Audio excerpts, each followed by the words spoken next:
talk? I'm not sure how this.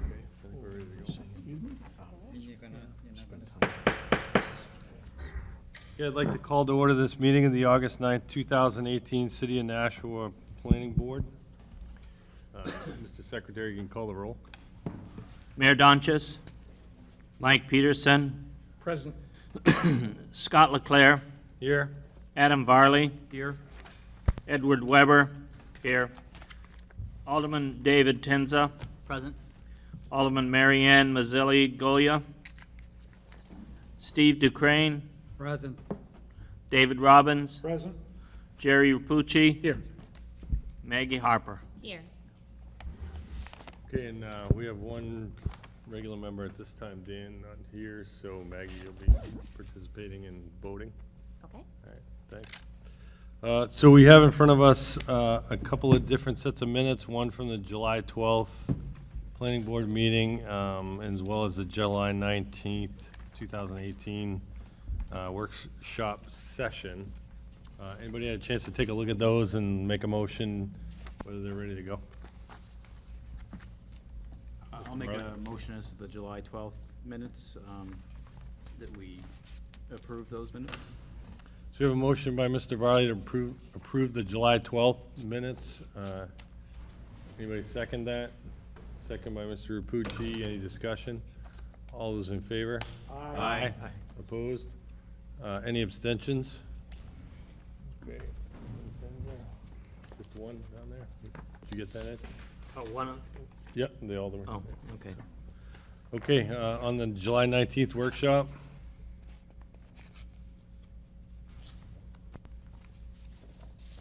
Anybody? Need a motion? I'll make a motion that we accept the minutes of that meeting as written. Okay, so you have a motion to accept by Mr. Rapucci. Do we have a second? Second by Mr. Peterson. Any discussion? All those in favor? Aye. Opposed? None? Motion, abstentions, we got two of them, three of them. Ed? Tenza, All right, that passes. Robbins, and Okay, communications, Roger? good evening, Mr. Chair, members of Planning Board. It's August. It is. It is. If you turn your packet, I'll quickly go through the items. Case number 4, which is 20 Kipling Street subdivision, that's been requested to be postponed. If there's anyone in the audience here for 20 Kipling Street, I believe that item will be postponed. You have a communication on case number 5, which is 99 Northeastern Boulevard, also known as Domino's. There's a revised plan, which was referenced in the staff report, and some comments to the engineering comments. Okay.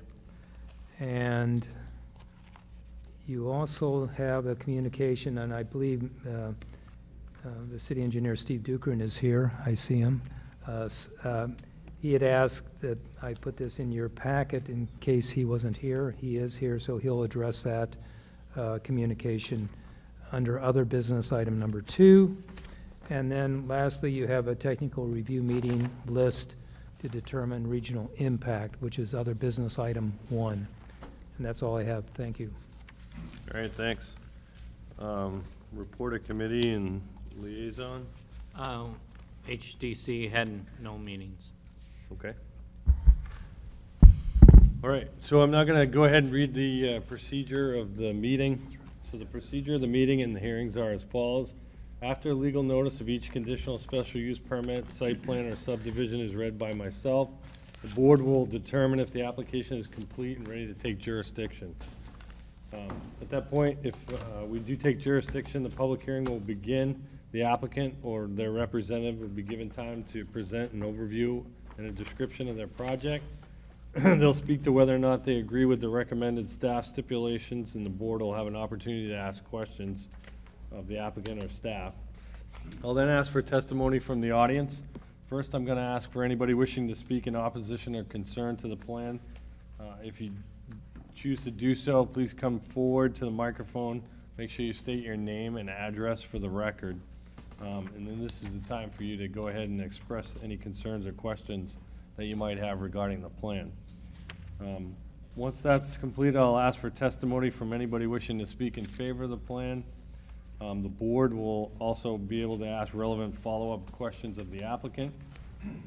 After the audience testimony or questions, we'll go ahead and have the applicant come back up for a rebuttal period, at which time they can respond to any concerns raised by the public testimony.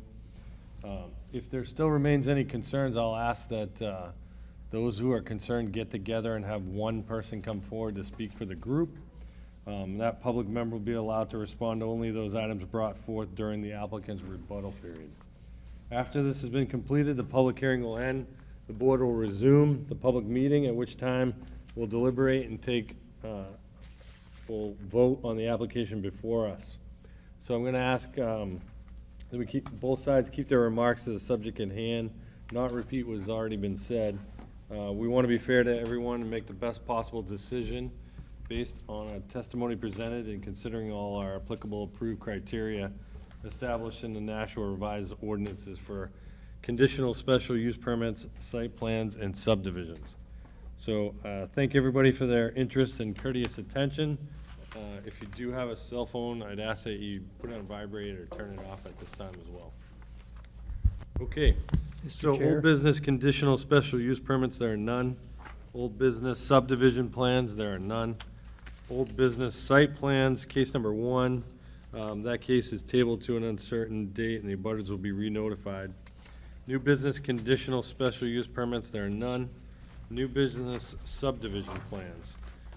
This is gonna be case number 3, DMI Investments LLC, care of David J. Petropoulos, owner, application and acceptance of proposed 2-lot subdivision. Property is located at 5 Alice Drive, sheet 53B. This is located in Ward 1. So with regard to item number 3, or new business number 3, anybody on the board want to say anything yet? Roger was trying to get a hold of you. Yep. I was just going to state, we had a complaint at your last regular meeting that people in the back, a couple of people in the back of the room couldn't hear. So if you cannot hear the speaker or anyone up on the stage, please raise your hand or get someone's attention. Yeah, just speak And let out. us know. Yeah, yeah. I'll make sure everybody talks up. Thanks, Roger. So has anybody had a chance to review this new business number 3 subdivision plan and want to make a motion on whether it's ready for us to take jurisdiction? So moved. So we have a motion by Mr. Weber to take jurisdiction. Do we have a second for that? I'll second. Second by Mr. Varley. Any discussion? All those in favor? Aye. Opposed? None? Motion passes. Okay, go ahead.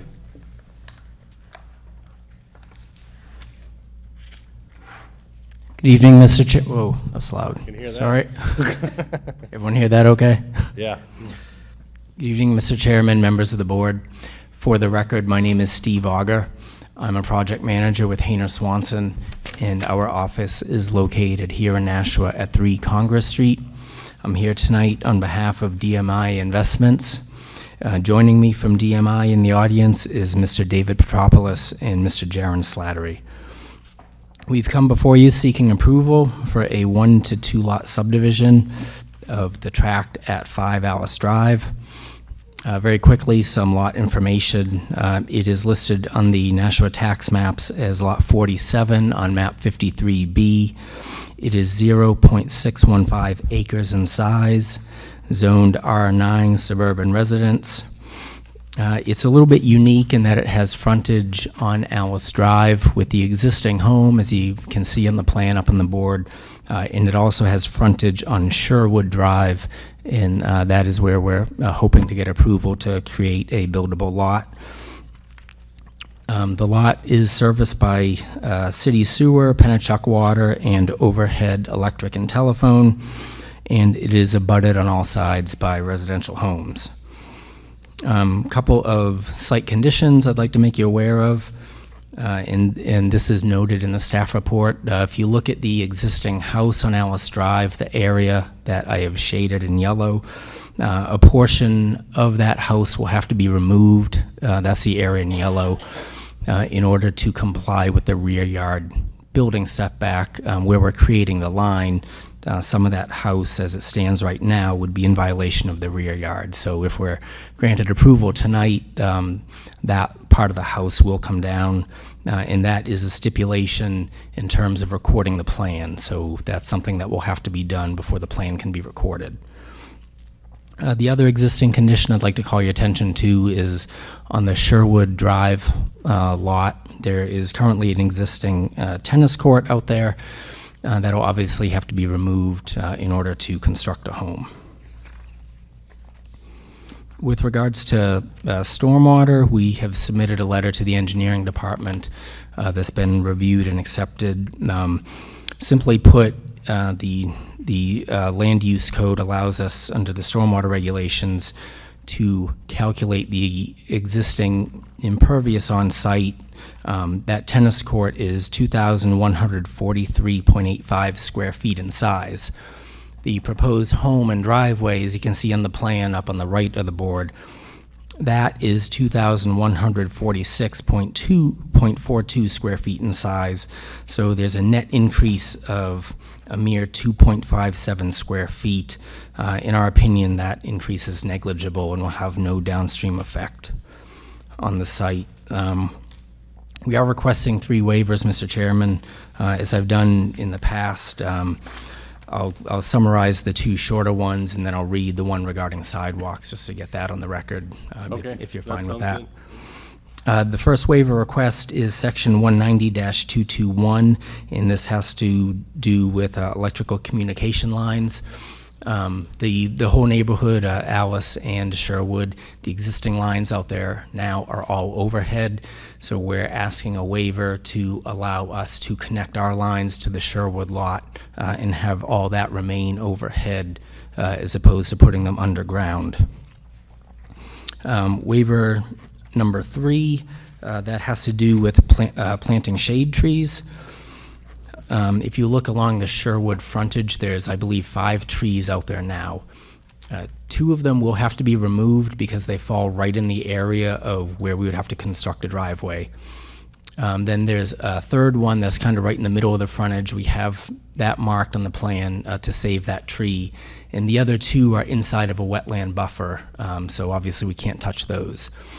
So it's our feeling we would like to leave those trees because they've been there for some time, as opposed to cutting them and planting much smaller shade trees. And we really don't have much other room to plant additional trees, so we're asking that the requirement to plant 2 shade trees be waived in order for us to leave the other existing trees where we can.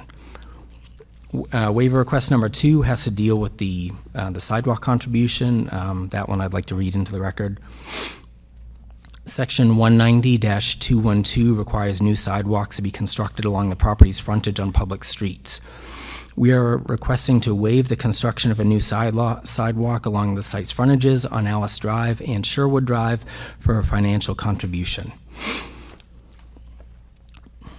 The basis of this waiver request is noted in NLUC sections 190-212D2 and section 190-212E1. A contribution in lieu of construction of sidewalks along an existing street may be accepted when 1, none of the lots may be subdivided into additional buildable lots under the minimum requirements of the zone, as an additional lot would not conform to the minimum lot size or other dimensional requirements of the zone, and 2, the existing street adjacent to the proposed lots has no sidewalks for a distance of 250 feet on the same side of the street as the new lots. It is our opinion that this project meets the requirements of this regulation. Given the above information, it makes much more sense for the city to accept a contribution in lieu of construction of sidewalks and direct those funds to a higher priority sidewalk location. The applicant proposes to contribute the sum of $8,484 as outlined in the Planning Department staff report. We believe the site is being developed in a responsible manner and in accordance with the National Land Use Code. The recommended conditions of approval are acceptable to our client, and we respectfully seek your approval, and I'd be glad to answer any questions that you might have. Okay, thanks. All right, 2 questions. Mr. Varley? This will first be to staff, and then, depending on their answer, maybe for the applicant. So in addition to the rear portion of the house that's that's inside the setback, there's also a shed that would be completely within the setback, and I just wanted to clarify, is that not subject to the same setback requirement? If the shed is gonna be in the setback, they would have to either relocate it or remove it, or ask for a variance. Okay. They can't hear you. If the shed was going to be in the setbacks, it would have to either be relocated, or removed, or they'd have to seek a variance. Okay, so then I'll just ask, can you just clarify, it looks like that shed is in the setback, so Can I just approach the board? I'm not sure what shed you're talking about. I just want to take a look in the plan. Sure. Take the mic.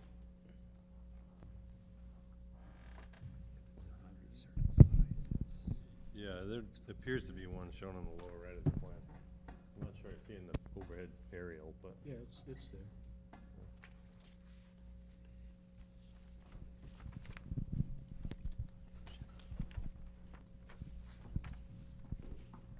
We have no problem removing the shed to either raise it or move it out of the setback so that it complies with the land use code. Okay, Thanks. thank you. Other questions from the board? Mr. Duker? Just a quick clarification. Did you say, Mr. Auger, that the applicant is willing to give a contribution of how much for the sidewalk? I believe it was $8,484. Currently, And that was calculated in terms of, with the new requirements of the recent workshop, and I believe it's listed in the staff report. Okay, which is different from the waiver request. The waiver request has a lower amount. After Ms. McGee brought that to our attention, I submitted a revised waiver request to her. I'm not sure if you have it, because we originally didn't asked for that amount, but after it was brought to our attention, I talked to my clients, and they're fine with contributing based on the new calculation. Thank you. You've read the rest of the conditions in the staff report, and you're okay with what's indicated? Anybody else? Alderman? Thank you. If I could just ask you a question about the numbering on Sherwood Drive, if you could speak to that. It looks like it would go 7, 11, 13. In your opinion, could there ever be a 9 developed in that lot, or is that all wetlands and not subject to development? You mean the lot directly to the south of us? Yes. As far as I know, that's where the brook runs right through there, so I don't think, I mean, without looking, I doubt that you could ever put a lot there. Okay. In terms of us being, I believe, 11 Sherwood, that's something I think the fire department is responsible for addresses. That number was just given to us. We put it on our plan. Okay. Thank you. Any other questions from the board? Okay, thanks. Thank you. So at this time, I'd ask if there's anybody in the audience that would like to speak in opposition or concern to the plan or have questions, please just come up to the microphone, state your name and address, and go ahead and address the board.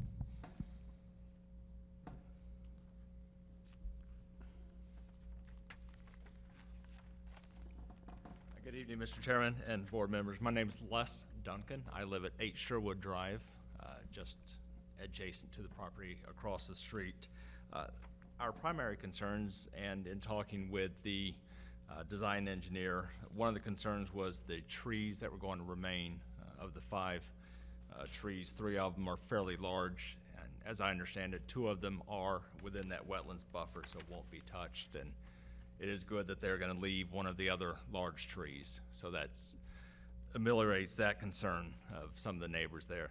We did have a concern because it is such a large wetland buffer with their property there. Probably about a third of that property is within that buffer zone. So the impact of a new structure there and new construction on that wetlands, and didn't know if there were any concerns from the city engineer or the Conservation Commission in terms of that wetlands there. It does flood seasonally, so that's one of the concerns. There's a lot of wildlife in there also. The other concern that I had, and not really a concern, but with the portion of the existing house that they intend to take down, if that's the entirety of the addition that was put on there within the last decade, or if it's just a portion of that. It looks like on the drawing, it's half of it. It's half of that That's, construction, I mean, he'll speak to it, but it's about half of that structure. certainly. It indicates on this drawing that half will come off. Thank you. So I'm sure that if there had been any concerns from the city engineer about the wetlands or the stream runoff there, that those would have been addressed as well. But I'd like to hear the property owner or the engineer address that as well. Okay, well, he's sitting right over here, so we'll have him address some of it. Yeah, okay. Do you want, we'll have the applicant address it first, and then if there are any Either other one. questions, you know, in the rebuttal, so. That'll be fine. Thank you. Yep, okay, great. Thank you so Thanks. much. Anybody else wishing to speak in opposition, concern, or have questions? Go ahead and come on up. Hi, my name is Carla Carroll. I live at 4 Sherwood Drive. I just had some concerns to express, and hopefully we can gain some additional knowledge on some of the structure of Sherwood Drive. I'd say the first concern would be the street itself and having additional traffic, construction vehicles, excavation vehicles. The condition of the road is poor at best and is disintegrating quickly. Every year it's a large concern.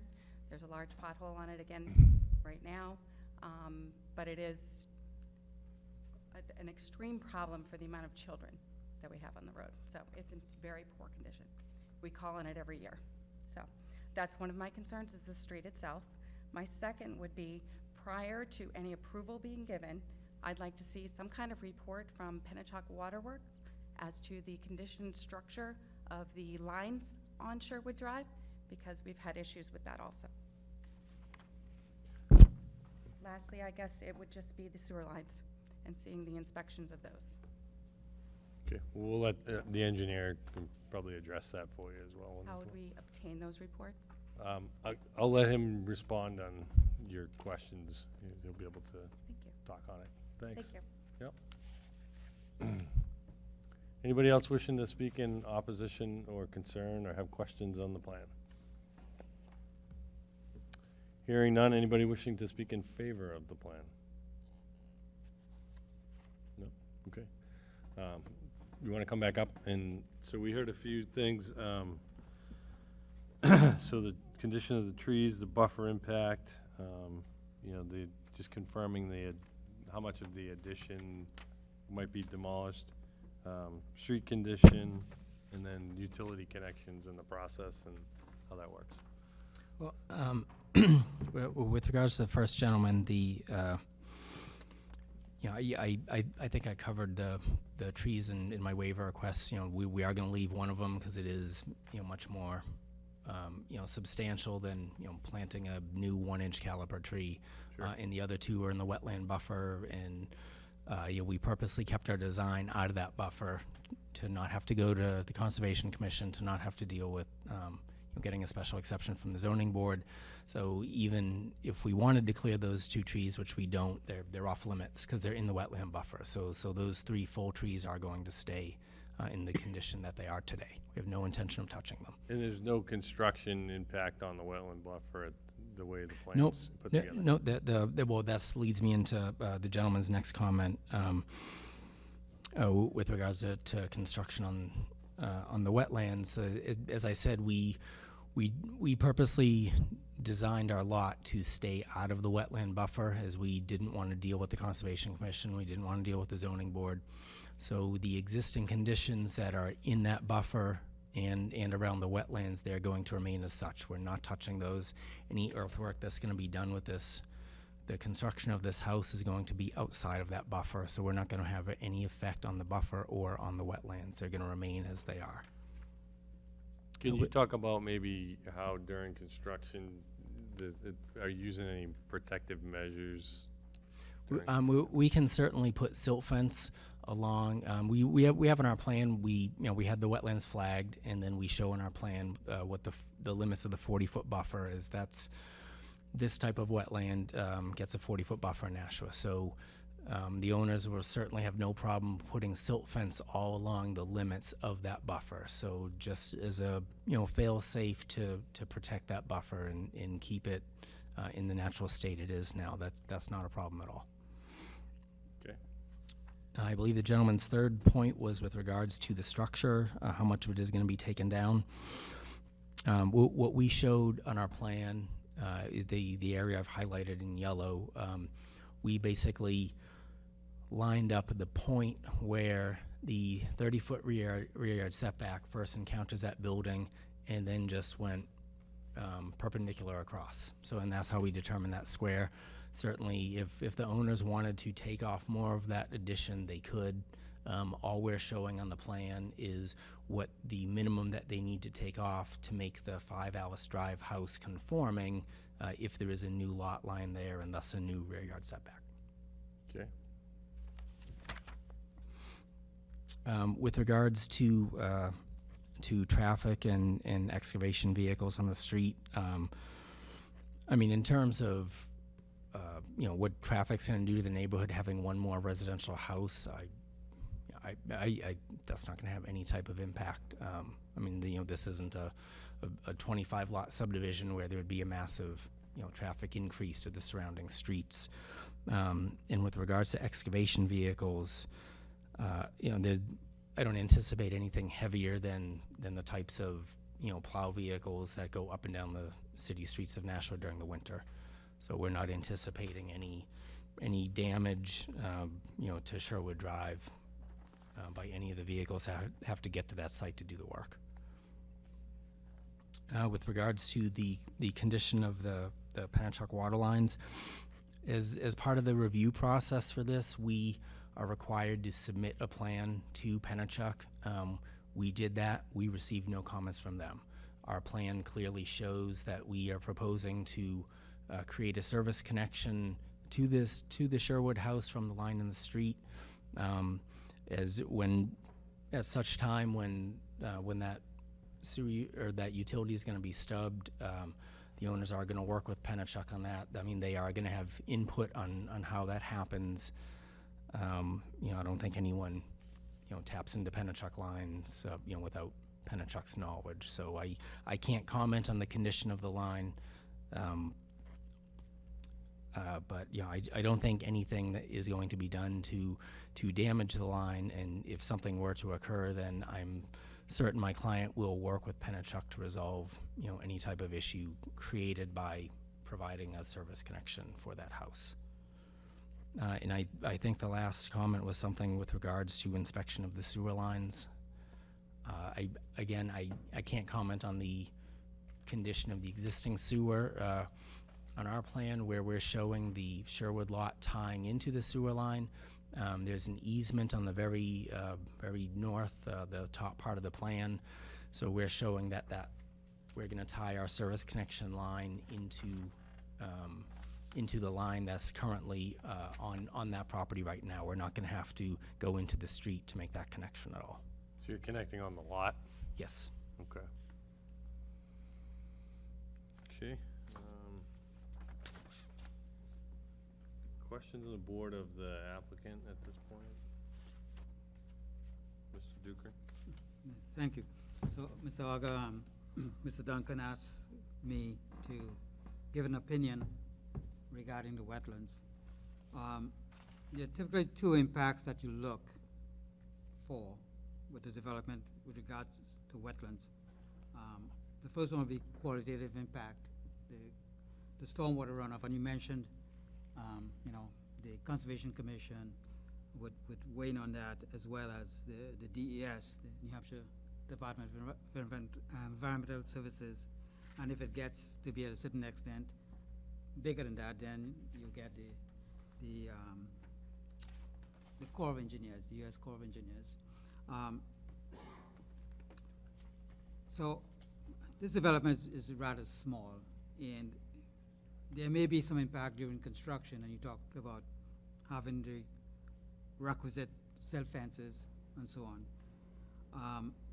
Long-term, if it was a commercial development, you'd be worried whether they had like automotive operations or something like that. So I don't think we have that. What we will weigh in on would be the quantity of the stormwater generated going into the wetland. And I don't have here in the packet any calculations, but there's a statement here that talks about the increase in impervious surface is just 2.5 square feet, which is very small. Personally, I would have loved to see more than that, because it's not just the increase in the impervious surface of going from a tennis court to a building with a driveway. You are removing trees, and you're changing the landscape, so I think it's a little bit more than 2.5 square feet of impervious surface. So I don't have any calculations, and I've seen it done by your company before, where they have looked at the increased runoff going into a water body and showing that while the increase in elevation is so negligible, it's hardly measurable. And I suspect that's what's been done here. You can confirm that, if that's what was done. Well, I would answer that with two comments. One, we submitted the letter that we did because that's what the land use code allows us to do, in terms of looking at when you're ripping out impervious and putting in new impervious, and that's how we came to that conclusion. Where, 2.5 square feet. That's I don't know. That's the size of the podium top here. That's what we're dealing with in terms of increase in impervious surface. The second point I would make is, in terms of stormwater, pavement and whatnot is considered to be dirty stormwater. I would put a tennis court in that category, whereas building runoff is considered to be clean water. So I would say, yes, we are increasing the amount of impervious by a very small amount, but we are the entire surface of the tennis court that is out there now counts as, quote, dirty stormwater, where we are basically cutting that in half by putting out some of our impervious is a building, which for the land use code counts as clean water. So. Okay. So in summary, if I were to give an opinion, if there are existing issues regarding the wetlands or flooding in the area, I agree with the applicant that this change on the site will not exacerbate those issues. If there are pre-existing issues, they have to be dealt in other ways. But I do have some comments on the plan now, looking more closely at the plan that was prepared by a company. I see the floodplain running through the properties, the limits of the floodplain. And that appears to me, and I know that this was taken from the firm map because they have a note there. Looks like it's an error because it's offset from the brook itself, from Spectacle Brook. Do you agree? I don't know, Steve. We took that from, we took it from the FEMA map. So, that's, I don't think we put it on an error. Yeah, you don't typically see that. You typically see the brook, the water body, in the middle of the floodplain. Here, the whole plain is outside of it. Probably the map needs updating. So that's one thing I'd like to point out. The other thing I'm seeing here is there are two pipes, they're twin culverts coming from the street, Sherwood Drive, through the property. And I went out there and I looked at it, and there's a significant drop where these pipes discharge at the head wall. So I think that needs to be protected from someone falling in. So I would request that a fence be put around that so that, it reduces that danger of someone falling. It's a significant drop to the bottom of that head wall. And the other thing is that I don't see an easement for for the public pipes going through that property. You picked up easements for the sewer running through the property as well as the drainage. But these two pipes, those twin pipes, they are on private property, and an easement should be granted to the city for access to maintain them. I'm not sure what you're talking about, Steve. What? Right. Right at the corner of the property, the southeast corner. So you're looking for an easement to basically encompass that area there? Yes. That's fine.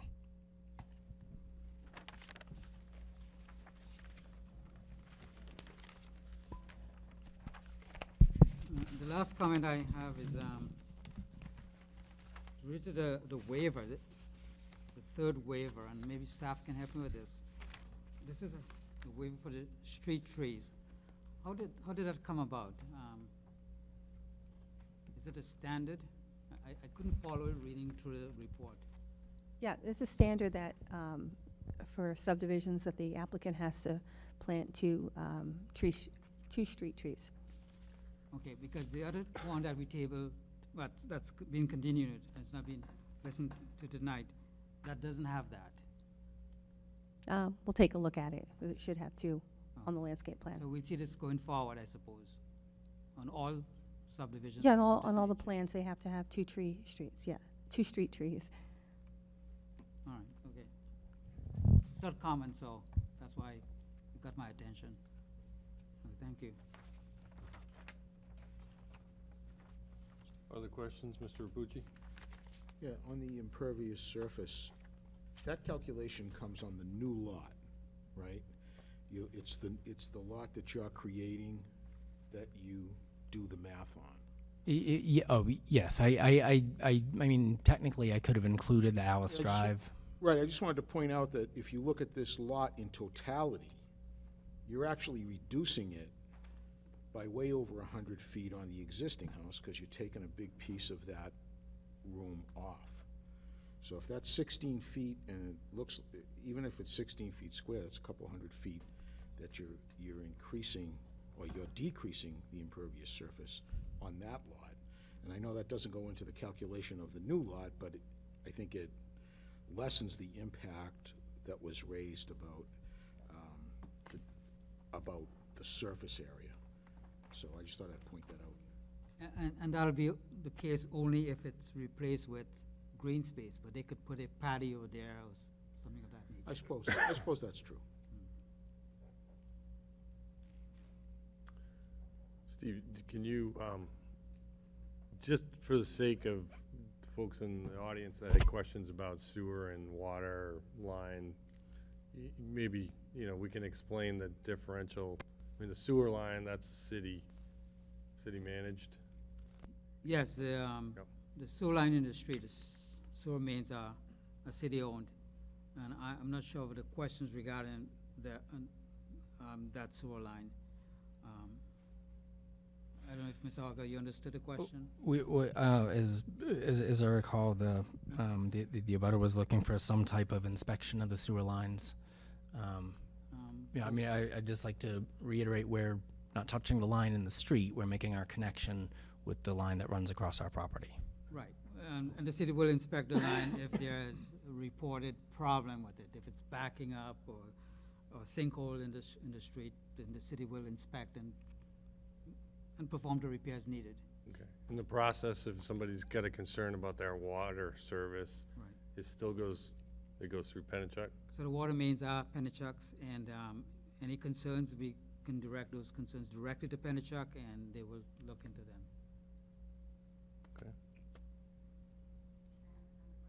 Okay. I'll give you guys a chance to come back up once we're done with the rebuttal. Any other questions for the applicant here during the rebuttal? Okay, thanks. Thank you. So as I mentioned, we'll allow one more person to come up and ask a question or, any additional things. If you have multiple, then you get together before you come up. So. Good? Or, okay. Sure. Just remember, state your name and address again. All right, Yep. Carla Carroll, 4 Yep. Sherwood Drive. maybe I didn't express my concerns properly. My concern is adding an additional home onto the line. How would that affect the flow, the condition of the pipes? We've had several breaks.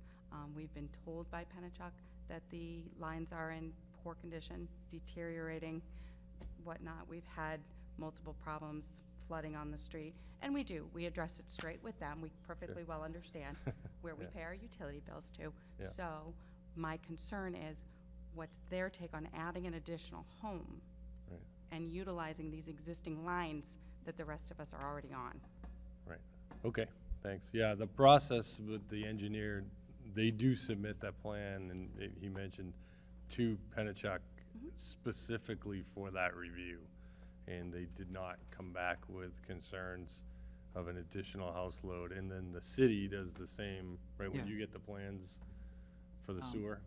We would get, Yeah. this plan, this come in, and if it's a big plan, a big subdivision, the reviewing engineer will go through and calculate what the impact would be. But to put it in perspective, something like this, the average single-family home uses about 200 gallons a day of Pennachuck water.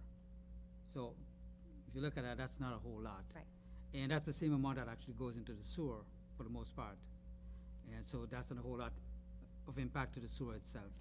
So that's what they're dealing with. Okay, so if there are any issues post having the home on, it just goes straight to the city and the city handles that for the sewer lines and then to Pennachuck if there's breaks on down the line. Oh, correct. Due to an additional home being added onto.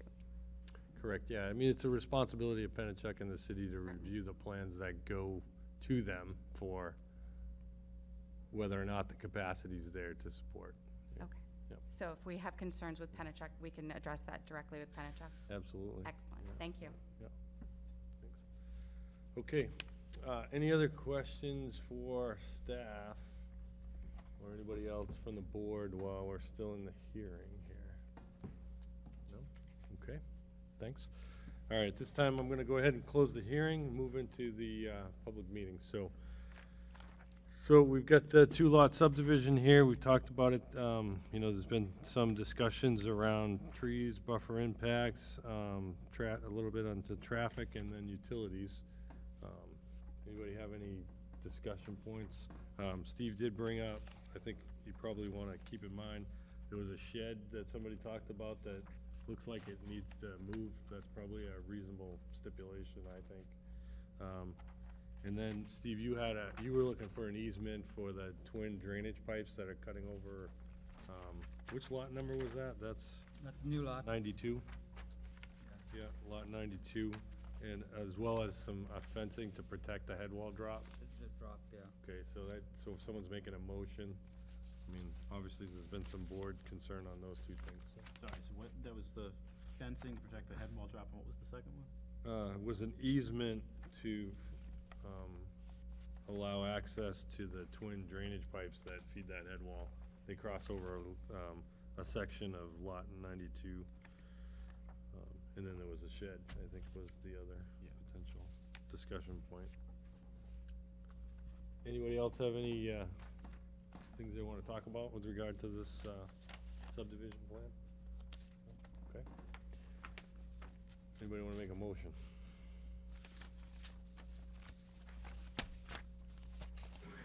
I'll make a motion.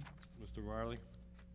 I'll make a motion to approve new business number 3, finding that it does meet the requirements outlined in subdivision NRO section 190-138G. A total of 9 stipulations. The first 3 stipulations are all waiver requests, and each shall read, is granted, will not be contrary. And with respect to waiver request number 2, the contribution amount is $8,484. Stipulation number 4, reading as written in the staff report. Stipulation number 5, amended to read, prior to recording the plan, the portion of the house and the shed encroaching into the setback shall be removed. 6 and 7 is written in the staff report. A new 8th stipulation to indicate that fencing will be added on the new lot to protect around the head wall, and then a ninth stipulation indicating that an easement will be added to the plan on the new lot for access to the drainage pipes in the head wall. Okay, so we have a motion by Mr. Varley to approve with the 9 stipulations as written by Mr. Varley here, or discussed by Mr. Varley. Any second on that? Second by Mr. Rapucci. Any other discussion points before the vote? No? All those in favor? Aye. Opposed? None? Abstentions? None? Motion passes. Thanks.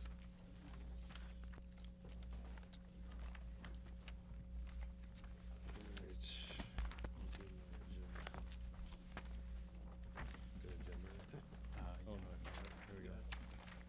Okay, so, new business case number 4. We had a request in our packet here to postpone that particular case. At this point, it'd be September 13th. So, does somebody want to make a motion on that? Maybe, I think we probably want to take a motion to postpone hearing it at the request of the applicant or Scott? something. You don't need to take a motion. Oh, we You're don't need- postponing it. Okay. Unless you open it, and you would have to. Yeah, we take- haven't opened it. All right, so we're okay. All right, so we'll move on to case number 5. So case number 5, I guess that's Raisin Leasing Corp., Nashua Dom LLC applicant.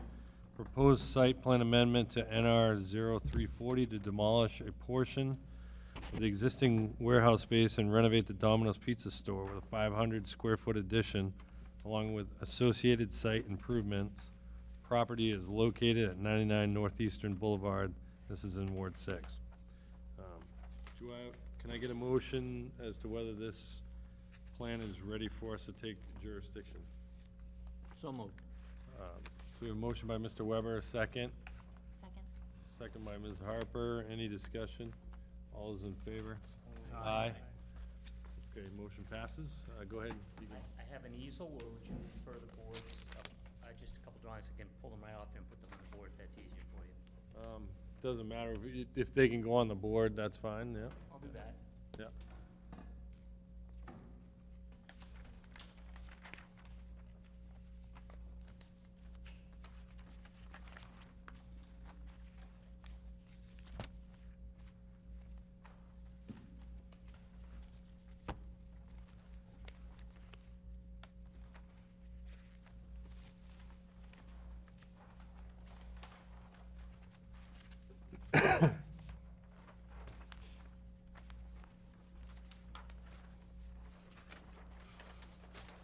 Hey, do you want to hold it up for him, maybe? A little quicker?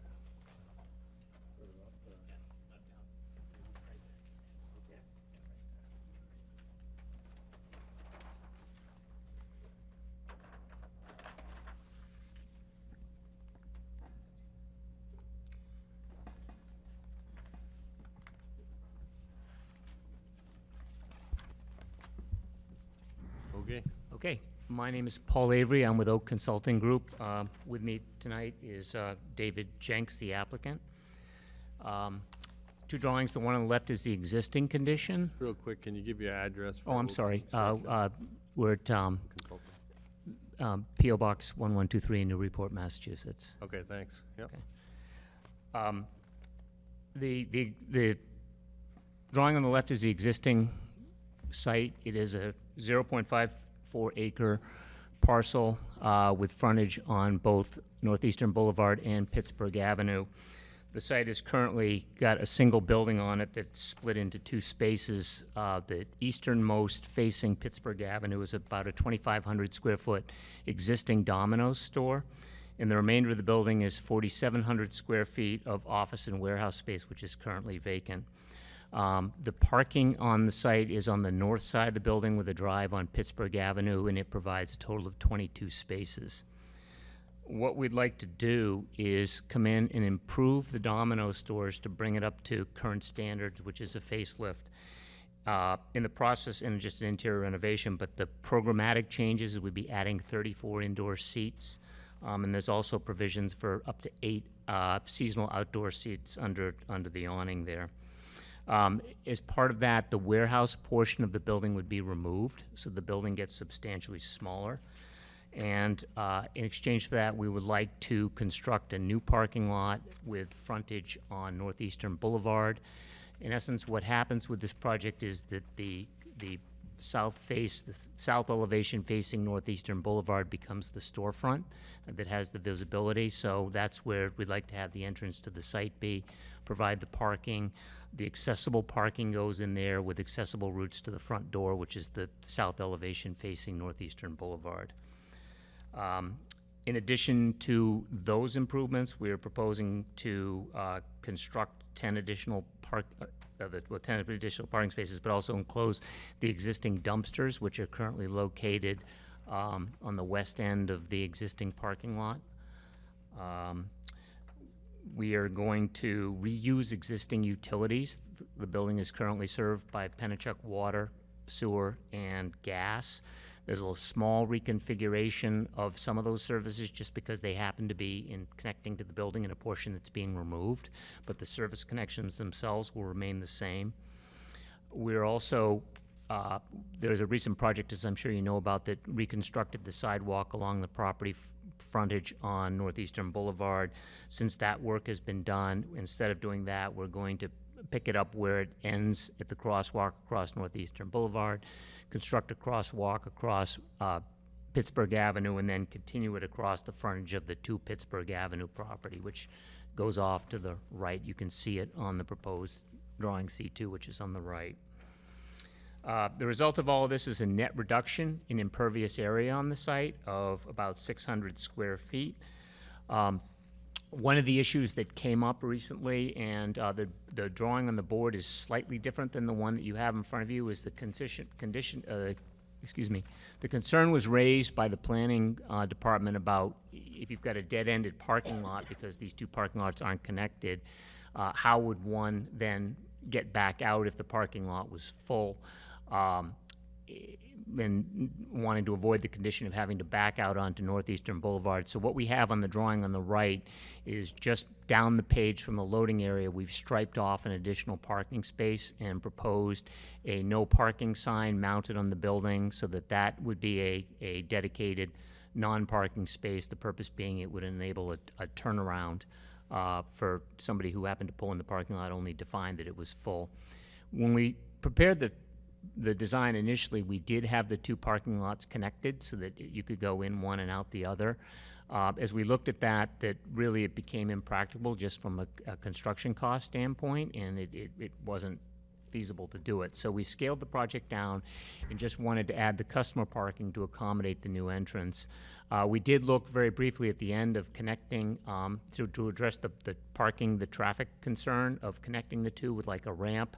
That gets a bit complicated with ramps and slopes and some retaining walls and things like that, and we'd like to propose this solution instead, which just simply provides a turnaround space in the parking lot rather than going back through. The stormwater, there is a reduction in impervious area, which makes the stormwater management pretty easy. Peak flows are all reduced. We're providing some treatment from the runoff of the new parking area by a swale that's built into the front lawn area there. And I think that's basically it. We are requesting 2 waivers. The first one is section 190-198 for off-street parking.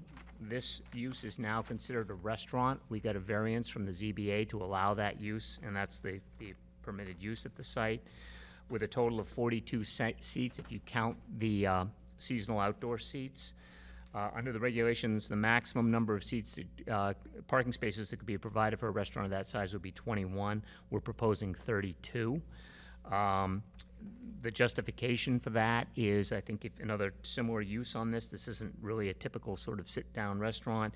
If you compare this use to a cafeteria or a deli, which arguably it is, since a lot of it is a takeout service anyway, the minimum for that use would be 40. So, you know, we're the maximum of 21, the minimum of 40. We're right in that range at 32. The store's operated for a number of years. The applicant has numerous stores, and I think we feel that actually, in reality, that this, proposed number of parking spaces at 32 is probably just about right. The waiver request, I got revised. This was a late-breaking change, dropping out the one space, so that the most recent waiver request, I think, requested waiver down to 33 spaces. We're now down to 32, having lost one more for the turnaround. I do have a revised request, which I've written up here, which I can submit to you now if you'd like it, or we can, submit it later after the record. Yeah, I mean, you can submit it to staff. Okay, sure. Okay, I've got 2 copies. So it's the same request, it just corrects the numbers down to 32 versus 33. The other waiver being requested is section 190-209, which is access points and curb cuts. The way the parking lot, the site is very narrow, we only have about 60 feet to work with between the face of the building and the property line. The way the parking lot is laid out is we have the minimum depth of the parking stalls at 20 feet, and then the minimum width of the aisle at 20 feet, so we have a typical sort of 60-foot bay. So the parking lot itself is compliant, but then the drive is supposed to want to be a minimum of 24. We can't really widen the drive to 24 because it's an extension of the drive aisle, so that would conflict with the parking spaces.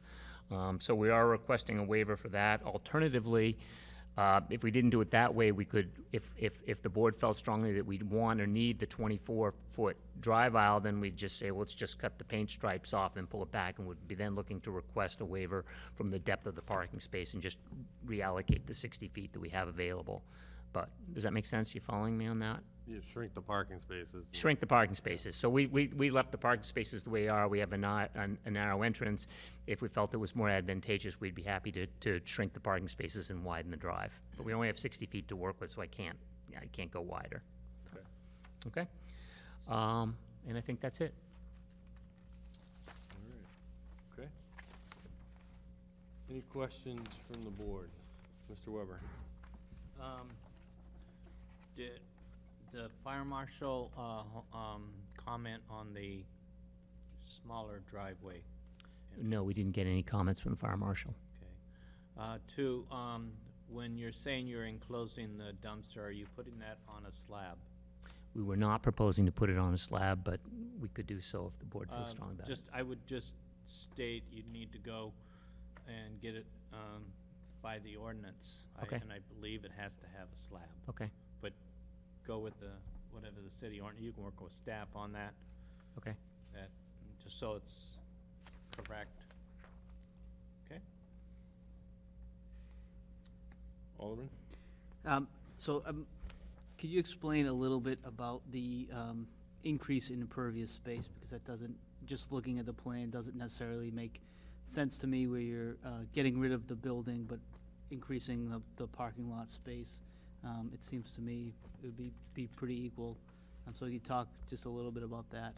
Well, they're very similar, and what we did was we forced the situation. There, if you compare the amount of building in parking lot area before and the amount of building in parking lot after, the difference is 600 square feet. To make that happen, part of what we do, if you look at the drawing, is we're cutting out some of the dead space, I guess, if you will, of the pavement on the existing lot as well. So if you'll see that there's a dumpster up there that we cut out, so we're creating landscape area in the western, the top end of the existing parking lot. And just to clarify, is that a increase of 600 square feet in impervious space or a decrease? Decrease in impervious. Okay. So we're increasing landscape area by 600 square feet. May I just follow up? Sure, go ahead. And so our last presenter just said, in his opinion, runoff water that comes from buildings is considered clean runoff, whereas runoff that comes from parking lot is considered dirty runoff. Do you share that same opinion? And maybe either staff or Mr. Duncan could shed some more light on that. The premise is correct, that generally speaking, that the standards that, for instance, when you're infiltrating groundwater and that type of thing, you generally don't need to pre-treat rooftop runoff as you do from parking lot, because it's subject to traffic and that sort of thing. The provisions we have for stormwater management is creating a treatment swale to provide some pre-treatment before it then runs on to Pittsburgh Avenue and goes into the system there. Go ahead, yeah. Well, sorry. Yeah, that's all right. So I have other concerns too, just about the parking lot that'll abut on Northeastern Boulevard there. Can you explain it a little bit more? It seems like the landscaping in the back, which will be in between the two parking lots, will be new. Why wouldn't you be able to connect the parking lots so that you won't have people exiting that front parking lot onto Northeastern Boulevard? Well, we could. I mean, it is feasible to do that, and the original plans that we submitted when we filed the application proposed to do that. But what happens is there's like a 3-foot grade difference, 3.5-foot grade difference between the level that the new parking lot is and the bottom one. And when we originally did it, if you have the plans in your files, I don't know if you do or not, but that grading to make what would be acceptable slopes across the parking lot, you end up reconstructing 2/3 of the existing parking lot just to feather out the slope. We proposed to do that, and actually one of the comments that came back was, we think your parking lot is too steep. And it was like, yeah, I know, but we did the best we could because we're trying to, connect the dots here, and we're sort of pushing the limits on what would be typical parking lot slopes. And then, of course, it gets complicated because the way you're doing it is ending up as being cross slopes, which are more of a problem in parking lot because it either makes it difficult to open the door or the door will fly open depending on which side of the slope you happen to be on. So, that was like not an ideal situation. Then, as I pointed out before, it came out that the construction cost came to the point that the project was no longer viable. So we had to do some value engineering on the project on a number of fronts, and that was one of the items that we had to address. So that the alternative solution that came up, so that's why they're not connected. That we discussed with the planning department recently last week was to construct some sort of a ramp. That too gets steep and awkward. We'd need retaining walls to resolve the slope and that sort of thing. So, we just feel that this is a simpler site plan for us to construct and to live with. Other questions? Mr. Rapucci? Yeah, maybe you can, first, I didn't know that we had a set limit on having too many spaces for a restaurant, so you learn something every day. The entrance and exit strikes me as being a concern. Maybe you can convince me that it's not a concern, but 20 feet is pretty narrow. That's 2 parking spaces in a mall. And the problem that I see with it is that people aren't restricted going right or left when they come in and go out. So when people are exiting this little parking lot, they're not forced to take a right. They can cross Northeastern Boulevard and take a left there, as it is. And cars lean when they're going a certain way. So if cars are coming out of that parking lot and they're taking a left on Northeastern Boulevard, which is, I guess, east, if those cars lean at all, they're really restricting the entry side.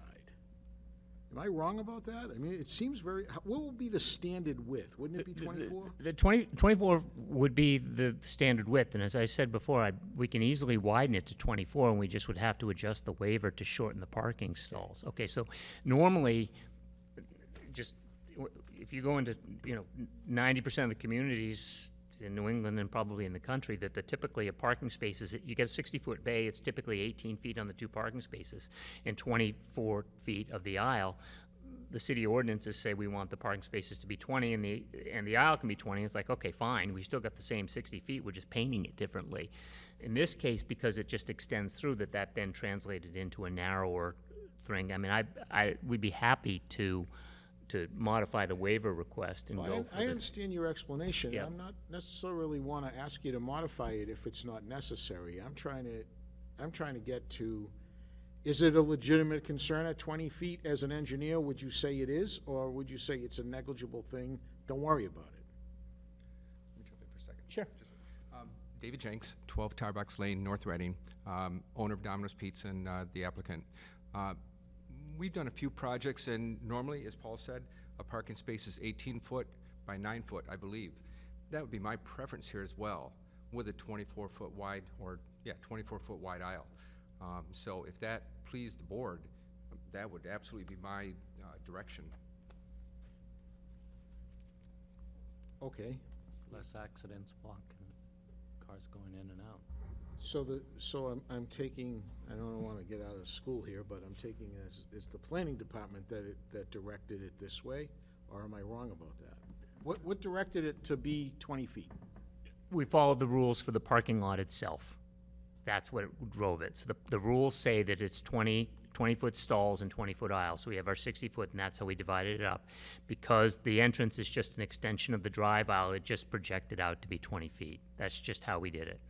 So you requested the waiver on the driveway width as opposed to the parking space? That's just because it wasn't pointed out that we needed it. We missed it as we did it. So it wasn't pointed out till the end, so that we just said, okay, fine, we'll request a waiver for the driveway width.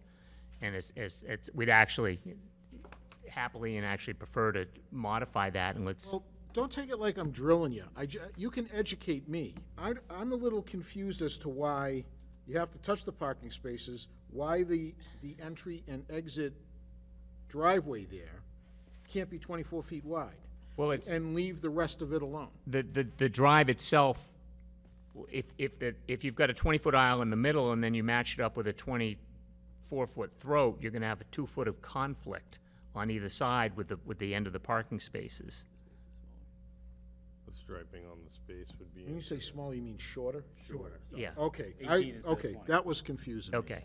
Okay, so it's either 24 feet with 18-foot spaces, or 20, 20, 20 with a 20-foot Because entrance. we only have 60 feet to work with, right. And I think actually the preference would be to go the other way, but we just, this came up after we had submitted the plans, and so it was the simplest thing Okay, to do. Yeah. I completely get it. But to answer your question, I mean, I would prefer a 24-foot aisle too. All right, You know, have we'll we have to done figure out 20? why it, right, why Is it's 20. but I think 24 is the standard, that's the norm, I think that's preferred. Okay. Thank you for answering that. Mr. Weber? Yes, I have one more just request. On the striping for the crosswalk, would it be possible for you to use, it might be a really good thing to use high-temperature paint, thermal paint, so that it lasts in very short amount of time, because Northeast Boulevard has a lot of traffic, and if they just paint it, it'll be gone in a few seasons, whereas high-temperature or thermal paint would last. Sure. There was a note that was added to it that the configuration of the crosswalk should be the same as the one that was just put in. Whatever the paint specification may be for that, we'd be happy to do it. I don't know what it is, but I Okay. would recommend Okay. that it would stay there and people would see your crosswalk and come to your establishment safer. Can you comment on sort of the delivery? So the parking lot on the front here, to the northeastern side. So are delivery vehicles going to be able to use that parking lot, or employees? My preference will be to have the drivers use the rear or north side parking lot. They're going to be coming in that side entrance on Pittsburgh Ave. Right. Coming up the ramp. It's going to make the most sense for them to be parked there and not get in with what I intend to be just purely customer parking on that southwest side. And as far as, just to bring it up, as far as our deliveries, we did put a loading zone in the new parking lot, but it's, quite frankly, we're probably still going to make our deliveries from that other entrance on Pittsburgh Ave. So we get deliveries 3 times a week. Okay. Yeah, I think my preference and deliveries too, I mean, like the, pizza delivery part of it, I think I prefer to see that operationally, definitely on the upper lot. Absolutely, 100% agree. Yeah. Anybody else comments? Mr. Dugan? Yes, thank you. Just a couple of things. Going back to the driveway width of 20 feet. So I would like to know whether you considered the speed of the traffic on Northeastern Boulevard, which we have a letter from an abutter who's concerned about, having the driveway being a two-way and all of that. And you explained why that's not practical for you guys or feasible. But if you're speeding vehicles and you want to make a right turn, onto the site. If you have a narrow throat, it's gonna be difficult for you to really get in there in an efficient manner. You may have to stop and wait, because there might be another vehicle, you know, right there, and you can't make it because you're going at such a rate. No, I mean, you want people to slow down, obviously. The traffic has grown on that corridor over the last several years, and the speed's been high. And that's not your problem, it's just that we don't want to create an unsafe situation. So, do you have an opinion on that? So before Paul jumps in, I just want to mention one other thing. That parking lot's going to be used exclusively for customer parking. I'm going to have 34 seats in there. I don't expect a tremendous amount of volume going in and out of there. I would be surprised if I had more than 10 cars per hour going in and out of there. Very surprised. Now, my delivery guys coming out of that back parking lot, that's where I propose and expect most of the activity to be. So, Paul, if you want to jump in and continue. Sure. And, you know, I think we're, the narrow driveway throat is sort of a concern that I think everybody in this room is in favor of widening that to 24 feet, and we certainly would like to do that. And I think indirectly that modifying the waiver request to shorten the parking stripes is in there because we presented that as an alternative approach when we put the written request in too. Right. So, yeah, but, you know, I think that the 24-foot entrance is better. I think that's what we'd like to do. I don't know, staff, a reduction in parking dimensions, is that up to this board? Let me just go back. When they first came into us, they had 4 additional spaces in the front yard setback, which is 30 feet. And their design, that would have been a problem with the aisle width because the cars would have been right as cars turned into the site. Now that they've taken those 4 spaces out, they have 30 feet. Typically Massachusetts, some communities have 18, 24, 18. We have 20, 20, 20. It's the same dimensions. Some pickup trucks are approaching 20 feet, and most cars are 18. So normally you wouldn't have a problem. I don't see any reason why they can't widen that throat of, I think it's shown here at 31 feet to the property line, widen that to 24 feet and increase the radius to improve the turning ability into the site. That would be the optimum in my viewpoint. I just don't think they thought about changing the width of this at the time they'd requested a waiver on it. I think originally, with the original design, which they backed off of, I'm sorry if it sounds complex, but they had their first plan, and they're trying to modify this. I don't see why they could not modify that width and make it work, because I share your concern. A car making a hard right into this site off of Northeastern Boulevard, and there's a car coming out, and they need a greater turning radius. It's going to be tough, and if they're going to be customers and it's winter conditions, it's even going to be tougher. So I would definitely, 24-foot width is our minimum, and they're asking to bring that down 4 feet. I would definitely recommend the board choose the 24 feet on this one. So, for clarification, we could taper it so that it's 24 foot at the start of the curb returns, and then it tapers down to 20. You could taper it down to 20. I don't think I would make your taper. You having curb on this as well? Yeah, so would make, rather than taper, we just would do a widening. Right. Yeah, okay. No, I think that's great, and then we eliminate the needs for the waiver completely. Right. Well, it should eliminate that. You got the 24-foot width. Right. Which Okay. solves that issue. Sure. 24 feet should be sufficient. Yep. That's our minimum. Yep. And I think with the new sidewalk that was built, they might have restriped the white line. So I don't know if you have a wider shoulder. If you have a wider shoulder, there's a place for the car turning in to decelerate and get out of the through traffic that tends to be going at a high speed.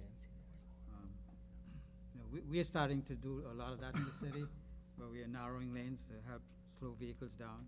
but at the same time, providing that shoulder for multi-uses, including deceleration of, turning vehicles. So I don't know. I haven't been there recently to see if you have a wider shoulder.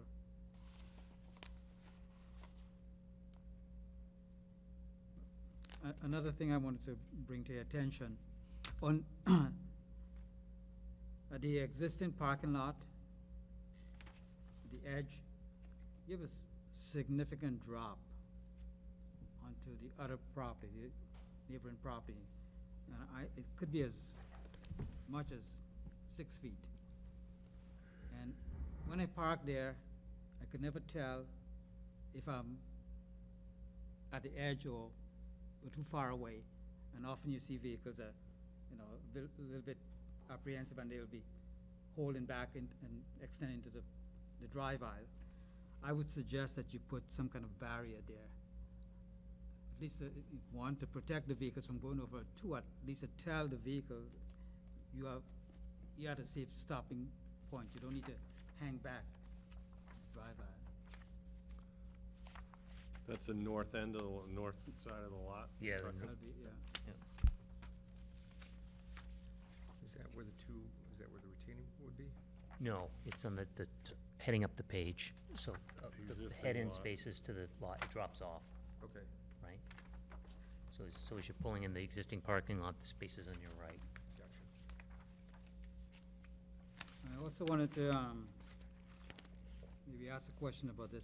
You provided a lighting diagram. I can't find the sheet. Yep.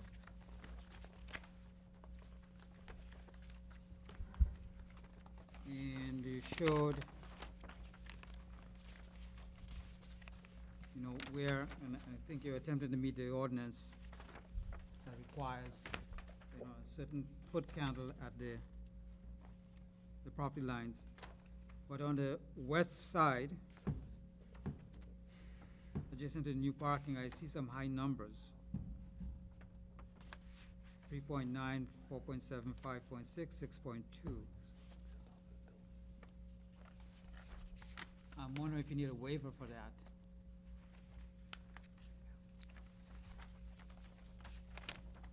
Do we have that? I don't have it with me. I don't have the lighting plan.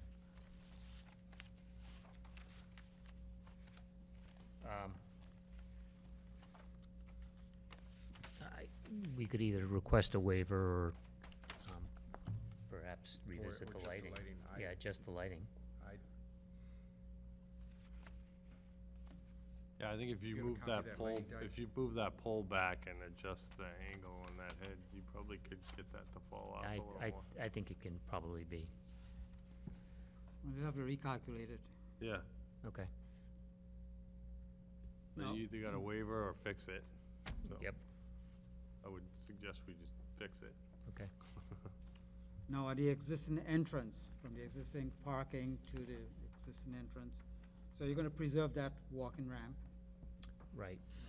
Now, if you look at the lighting diagram for the calculations, you have all zeros there. Does that mean it's now dark? I don't think they modeled that. Was it? I don't think they modeled that, Yeah.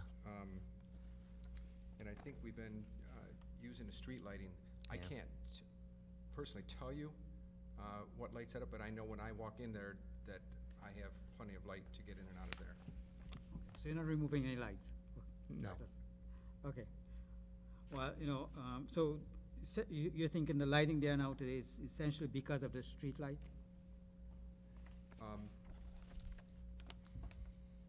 Not being the actual landlord and just a tenant, I really haven't done anything to the building per se. Normally, if we're putting up a building like this, we put wall packs up around the building. Normally, actually, true downlights, so I wouldn't be opposed to putting downlights in that area either. Yeah, right now, the plan shows that it's just the wall packs that are being modeled, so that's all. on the Right. Yeah, there's, Existing lot. Which is not the right way to do it.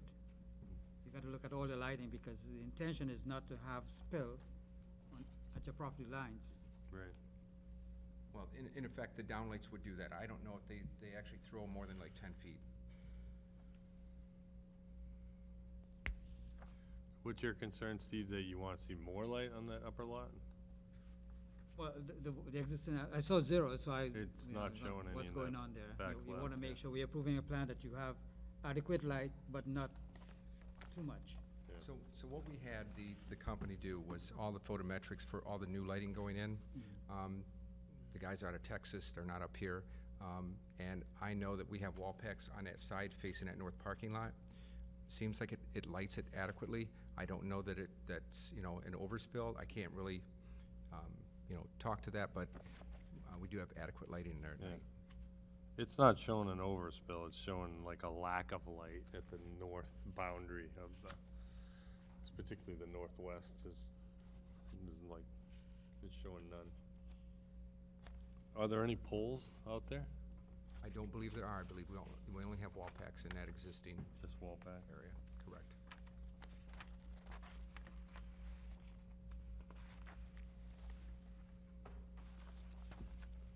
Well, my concern is the west boundary. Yeah, the one that's high. Yeah. That's definitely coming from that one new pole lamp.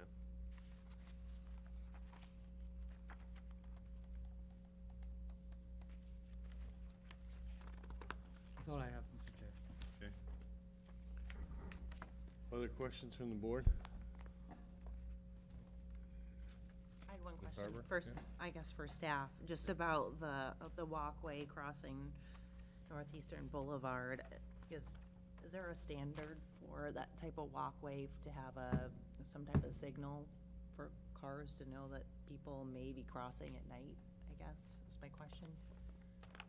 Or people There, be there, traveling there is a fast? crosswalk. It would have to meet the Public Works standards for the crosswalks in that situation. And I believe they did follow those. The city engineer's office did review the crosswalks. Okay. There's actually one that's crossing over across Northeastern Boulevard, which was recently put in. And then they're proposing one across Pittsburgh Avenue over to TJ's Delis. Oh, I see, okay. I have And it that's backwards. the one that they're Thank you. putting in. I just want to add to that, so the one that Roger mentioned across Northeastern Boulevard is has been quite recently installed.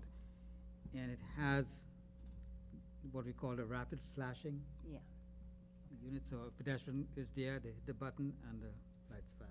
okay, So thank you. that's there. They're pretty effective, what I've seen anyway. Any other questions for the applicant? No? Okay, thanks. Anybody wishing to speak in opposition or concern to the plan? Roger? Yep. Mr. Chair, not in opposition, just to remind you, you have a note from the condominium association in your file. And I think Mr. Duncan mentioned that. I don't know if the rest of the board saw it, but it's there. It's in the new materials New materials, right? Yep, from this evening. Last page. yep, we see it.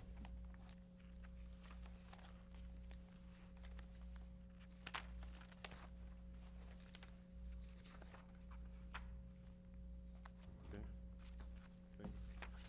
thanks. Anybody wishing to speak in opposition or concern to the plan? Anybody wishing to speak in favor of the plan? All right, any other questions for the applicant while we're in the hearing? Anybody or staff? Yeah, the tracking mechanism doesn't really work that well. Tracking? The pizza tracking? Yeah, the pizza tracking. All right. Charlie's put it in the oven, and I'm waiting for him to take it out of the oven, next thing it's done. All right. Okay, at this point, I'm Mr. gonna Chair, close the. oh, Before go you, ahead. Yep. staff had one comment. Sure. You didn't ask us. Oh, sorry, yeah. The first condition, that sentence should read to, instead of minimum, it should be maximum. Yep. We seldom have these kind of waivers, but, and, Okay, got it. okay. Thanks. Okay, so I'll go ahead and close the hearing. I'm gonna move into the meeting. All right, so we have the site plan in front of us. We have a couple of waivers, one with maximum parking. It looks like the waiver for the entrance, seems like the applicant as well as some of the folks on the board have talked about, maybe we're more inclined to want to do the 24-foot wide entrance throughout and adjust parking spaces, by the additional 2 feet as necessary, the striping of the parking, depth of them. So we did talk about that. Steve brought up about a barrier on the north end of the existing lot, on the north side of the existing lot.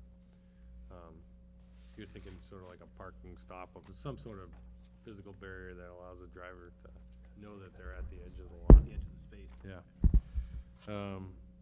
We've got some lighting issues on the new lot that need to be talked about, whether we want them to just fix the plan to make sure they deal with that, or fix the lighting design. Those are the things that I heard. I don't know if anybody else has any. I just had a Yep. question for staff. In terms of assuming we would deny the second waiver request and require them to do the 24-foot wide entrance, as everybody seemed to agree upon, do we need to replace that with a waiver for the length of the parking spaces? Do they need a waiver for that, or no? No. No. Okay. No, So- the parking spaces meet your standards. It's, what doesn't meet your standard is the width of the driveway or drive aisle from the street. Right, but which if is they- required to be 24.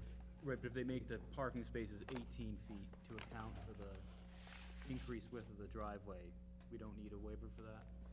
No. They meet the standard on their plans, 20, 20, and 20.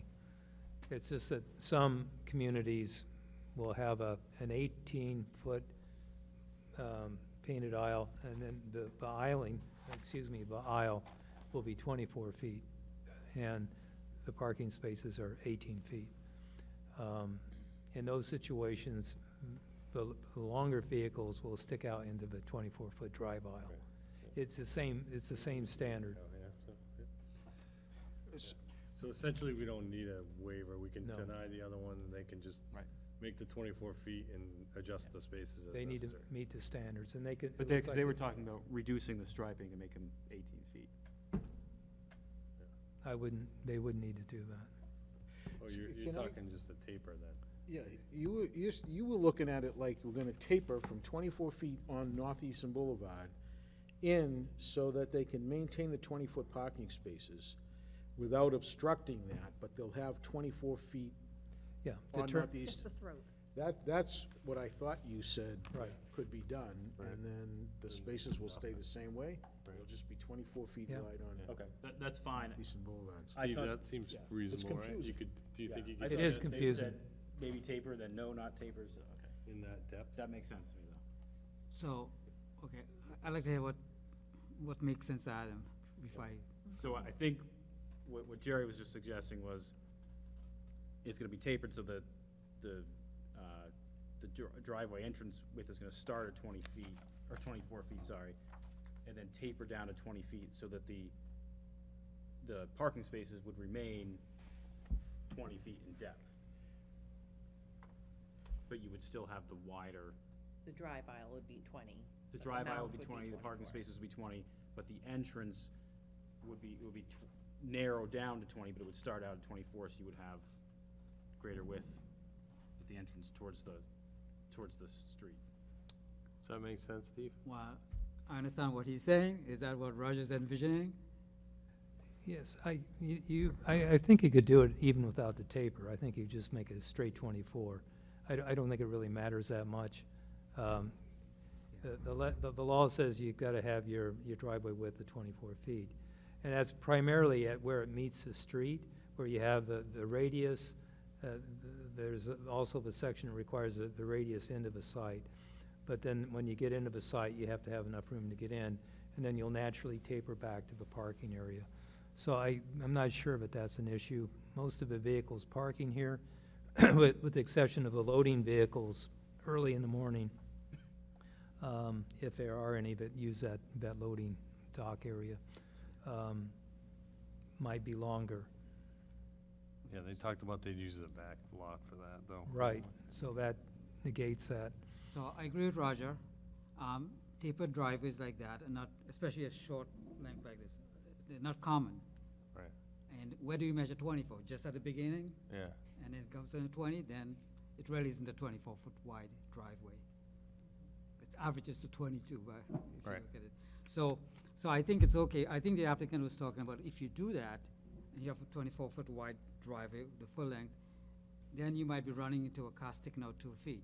Right. I think Roger's correct also, that the cars are, he said 18, I think they're a lot shorter. Most sedans are a lot shorter than 18. And people don't really hug the edge when they're driving. They're still a couple of feet away. Yeah. But you get to the parking bays and then you make it work. So I'd rather see the 24-foot wide for the entire length, and the space is striped at 20 feet. So leave it, yeah, okay, okay. All right, we- There's no need to taper, it, just put in your we can 20-foot. clarify that. Forget Okay. tapering. Okay. Other discussion points? Alderman? So I mean, I still have concerns about this, about the parking lot on the south side here, especially since you have the business right next door. Is there a sense of, maybe the staff can answer this, how far the new parking lot or the entrance to the new parking lot will be from the, I guess the driveway to the business next door? I mean, they're gonna be within maybe 15 yards of each other. They're quite close to, I forget the name, it used to be Skillsoft, and now it's Power something or other. New Power, right? Yeah, New Power, and the driveways are quite close. That used to be, the New Power one, or the Skillsoft, was a one-way system there, because they're angled parkings. Mhm. So it's a one-way in, and then the exit is on the other side of the building. Okay. So that's how all the cars go into that. So that's a one-way drive versus a two-way drive. So, and this drive is a two-way drive. I don't know that there would be a lot of conflict. Northeastern Boulevard is a busy road. I mean, I think, we'd rather see the lots connected, but I think at some point in the future, I think the owner may look at putting a ramp down, or if it changes to a busier use, that they might want to connect the parking lots. And so, I mean, we talking about conflicts, there's that, people potentially going to that business. Then there would be this new parking lot at Domino's. Then within, 50 yards, there's Pittsburgh Avenue. And then within 15 yards of that, there is the driveway into TJ's Deli right there, and a couple other businesses. And then on the south side of the street, as the abutter pointed out, there's a business, but also there's a new senior development going in which certainly there'll be more traffic coming and going from the south side of Pittsburgh Avenue. I mean, these are some of the same concerns I guess I had when we talked about the site plan at the McDonald's down the street, and the effect that it's gonna have on the traffic in the area, and I'm not sure that we really have a full understanding of that at this point. Northeastern Boulevard, people go fast on Northeastern Boulevard. They're either, coming from or going to the highway, and I worry about safety of everybody, and I worry about the neighbors who are in the neighborhoods around there who use this, as their main road to get to where they need to go. I worry about the traffic continuing to pile up and making it tough to get into, areas of Ward 9 and Ward 5 down there. So it seems to me there are enough spaces in the back, and maybe that back parking lot could be reworked a little bit to make that the main area where people are parking. And that would be a maybe better compromise. As far as the city is concerned, I know that the business probably has different expectations for what they'd like to do with the land, but those are my concerns. Ed? Yeah, I live in that area, and this Northeast Boulevard has, all of a sudden, it'll have 20 cars, and then it'll be quiet. And then it'll have another 5 cars. It's not as busy as other streets. It's not even close to busy as Main Dunstable going down there. It's not a hazardous road at all. Yeah. The one, I go right into either TJ's or into Pittsburgh, and I never have to like wait for a long time to take that left, or cars not letting me get out. Never ever a problem. Getting out of the pizza place or TJ's, never a problem. You know, you wait for maybe 20 seconds. Not a problem, really not a problem for that. I don't see a problem with this one because you have TJ's and Pittsburgh Avenue, that kind of thing right next, I mean, really close to it. Yeah. Now you have this other one, but I don't see the pizza, they don't have a lot of traffic. Constantly, there's 3 cars there, 3 people driving in, and that's about it. They have 10 delivery cars, you know, but just maybe a couple of people coming in. So if, oh, I'm sorry. I was just gonna say, I think too, first of all, to Ed's point, I mean, I've gone in and out of that TJ's parking lot quite a few times, and like you said, that driveway and Pittsburgh Ave are really close together, and I've never experienced an issue, and I think part of the reason is that the use for both, like TJ's and Domino's here, I mean, they're not necessarily consistent with the traffic flows of some of these other uses, like across Northeastern Boulevard and perhaps the residential, the 55 plus, where, they're gonna get, I think the Domino's, TJ's, they're gonna get an awful lot of their traffic to the extent they're getting it more in the evening and later in the evening. So I think you do have that element, but too, where you have sort of offsetting traffic flows, where it's not like you have necessarily competing traffic where people are coming in and out of all these entrances at the same time. Emily, Mr. Pucci? Well, I think that we have to think a little bit about where they'll end up 5 years from now or 10 years from now, if they're expanding their restaurant, they're adding a lot of seats in the place. Their goal is to make it busier, right? That's the objective. So even though it's not that busy right now, I think it's reasonable to consider that it's gonna get busier, so the impact might be more 5 years from now than now. If we have that, if we have that, approve that entrance. Yeah. And, I don't have my mind made up. I think that I wasn't really thinking about not having it there at all until it was brought up, but it seems like a reasonable argument could be made that they have enough parking in the back. So then, what's the impact to their business if the people have to go down Pittsburgh to pull in and pull out? I guess that's reasonable to consider if they think that will really hurt their business. People can't pull right in, they have to go down Pittsburgh.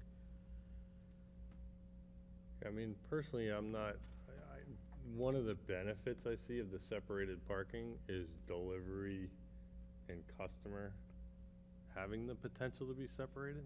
Like, there's a lot of pizza delivery cars going in. I mean, I've parked there too, I live there. You're kind of competing with their delivery drivers going in and out of their lot pretty significantly. This does split that.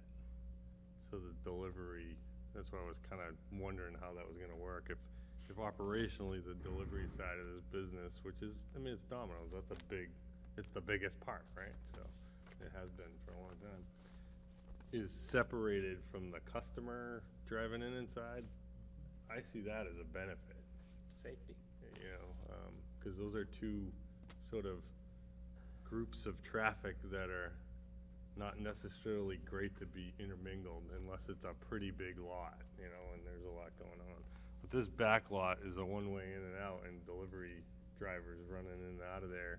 At the same time, there's pedestrians walking around in that lot, and Kids. I'm kind of a fan of it being separated, frankly, for just that reason right there. If if you're gonna have kids walking with you and you got pizza drivers, not good. You know, and it's a pretty high volume delivery. I mean, you can stand there for literally a minute and there's more than one delivery going, you know. So that, yeah, I see your concern, Alderman, you know, about that, but my desire to separate those two traffic patterns is pretty strong as well, frankly. I don't know, it's just my thought. So, yeah, I do share Alderman Tenz's concern about the closeness of the driveways. And I certainly wish that it could have been just a one-way in and then come out through Pittsburgh. And I would have liked to see how much that has been explored. We heard from the applicant that it turned out to be not feasible because of trying to build a ramp and the elevation drop. He said it's about 3 feet. I was looking at the contours and it may not be quite that. I think it's probably workable. We have seen lots connected that way.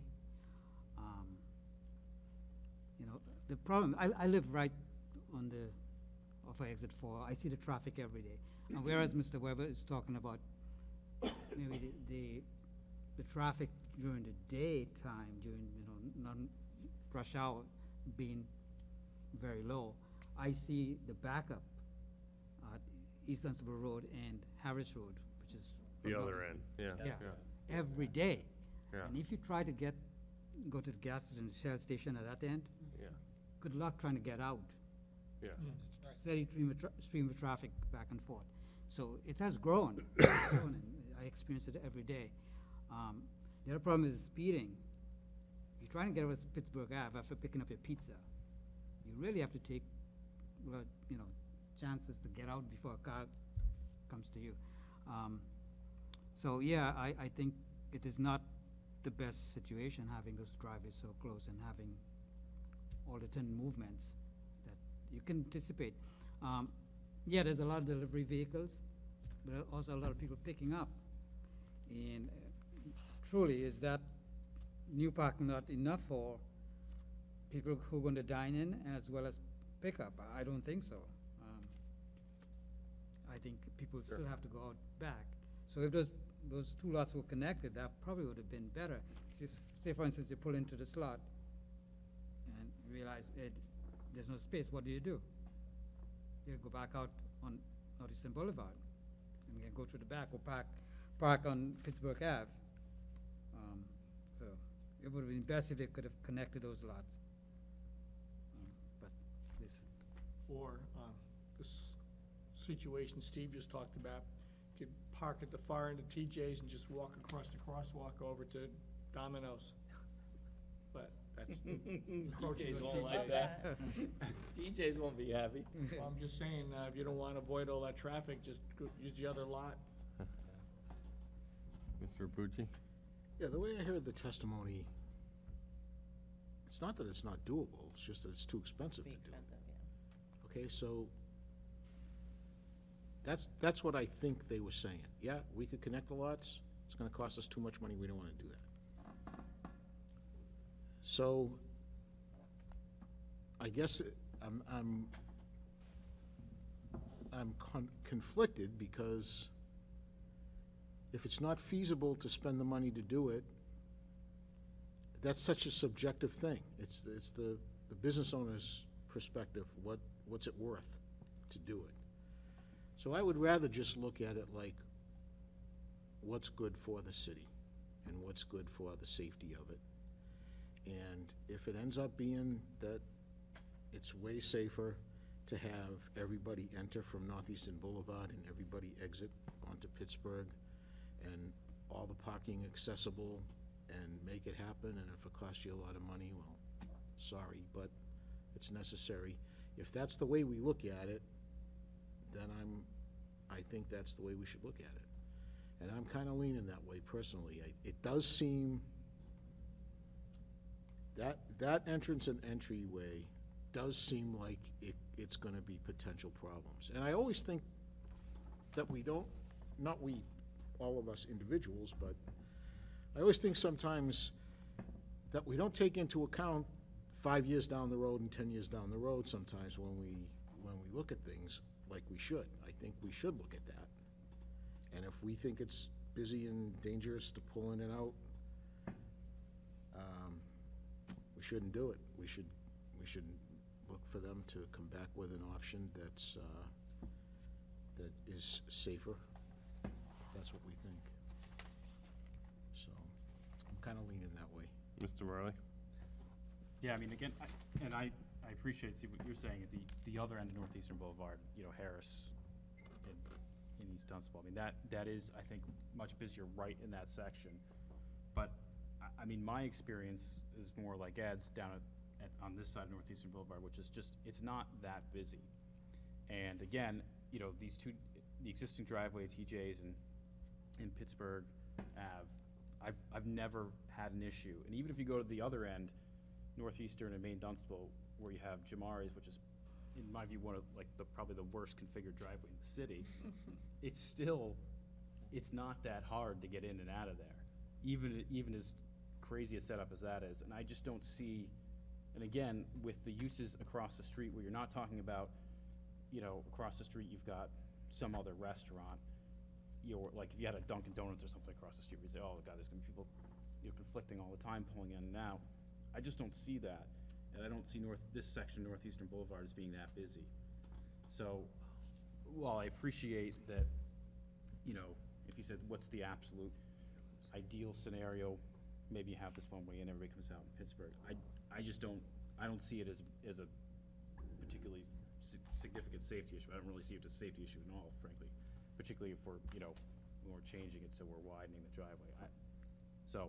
I mean, it doesn't, like I said, it doesn't strike me as a big concern.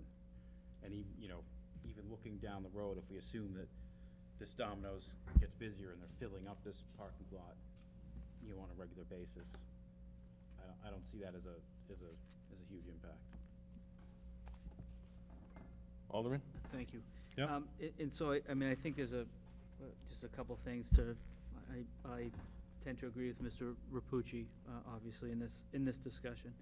And I think that, you know, one of the things, I have a different experience on Northeastern Boulevard. In theory, I go to the gym over there by Boston Billiards, and even coming out of there in the mornings, sometimes when it's light traffic, can be harrowing. And I think it is, you know, because of not just the number of cars, but the speed of the cars that are going up and down there.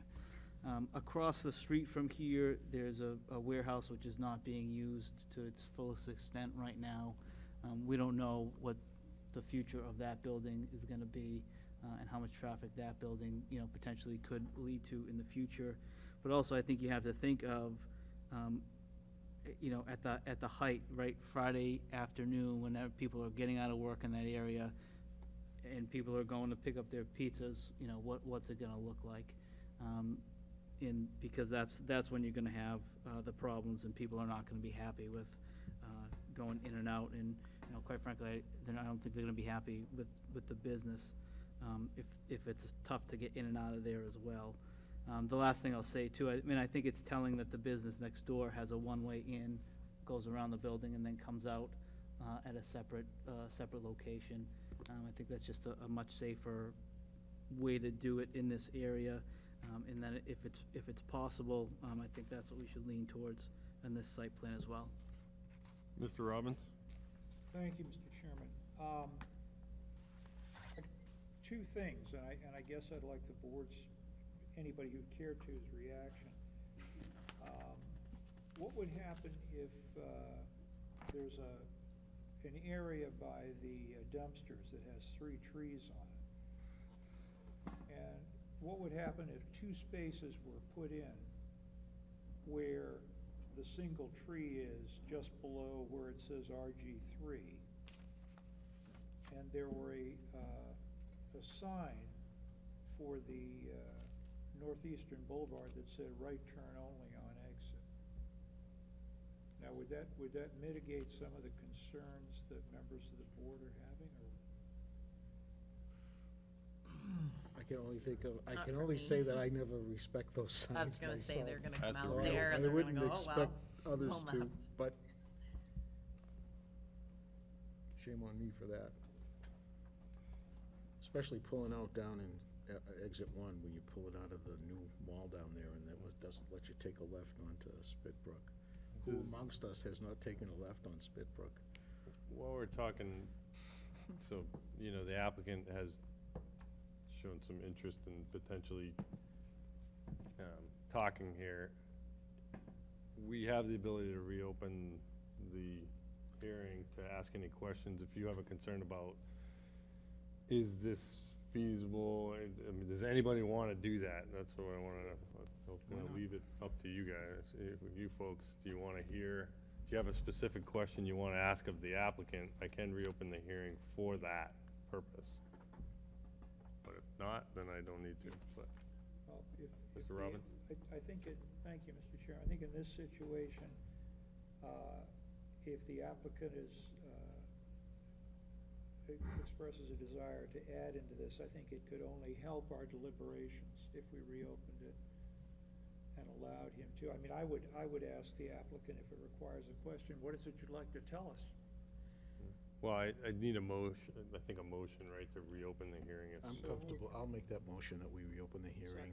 Okay. I think it's a lot easier when there's not a lot of opposition, there's not like multiple Yeah. people that you gotta consider. Sure, It's sure. the only ones. Okay, so we have a motion to reopen the hearing. Do I have a second on that? Second. Second by Mr. Robbins. All those in favor? Aye. Okay. So if the applicant would come back up, remember, state your name and address, and you know, there's been some discussion regarding this. Maybe if you have something you want to add, let's hear it.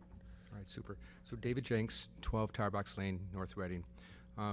Just one thing, I did open up the photometrics, and I saw that we missed that area where the drivers normally come in, so that would absolutely get added. It was just an oversight. And then in the front, where the awning is, there's normally lights in the soffit, which I don't believe they picked up either. So that would actually light up that front part. So I just wanted to add that piece. Yeah, we Now, shouldn't be.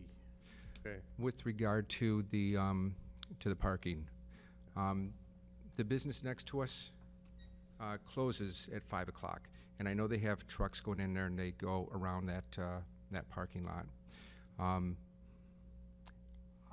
I got to say, in the number of years I've been there, I've never seen anybody even pull in there. So low use as far as driving in and out. The reason I mentioned them closing in an industrial park, they're doing their business usually from 8 o'clock until 5 o'clock. The bulk of my business would happen between 6 o'clock and 8 o'clock. That's really when it happens. So I know, you know, if you pull out at a billiards place in the morning and there's traffic, we normally don't experience that. In the beginning, we looked at this as one parking lot going in and going out. Actually, it would have been two-way, I think, going both ways, but regardless. As I started to engage contractors and found out what the prices were, I entertained the fact of doing the two different parking lots. When I looked at the outcome of that and realized I could separate the delivery people from our customers, I saw a huge advantage to that. I know one of the board members mentioned, you know, trying to compete with the drivers for parking spots. This would eliminate that. My whole intent was to compel my drivers to use that back parking lot and leave the front solely for customers. We're going to create a new entrance in the front of the building, so that parking lot, that new customer parking lot, would actually be very close to that front door and convenient for anybody coming in and out. And once again, I think that the bulk of our traffic, there will be some lunch traffic for sure, not much. The bulk of our traffic from customers using that parking lot is going to be between 6 and 8 o'clock. And from what I've seen, the traffic is normally not that bad at that time. Mr. Weber? In all reality, if you put the road going to that the north parking lot,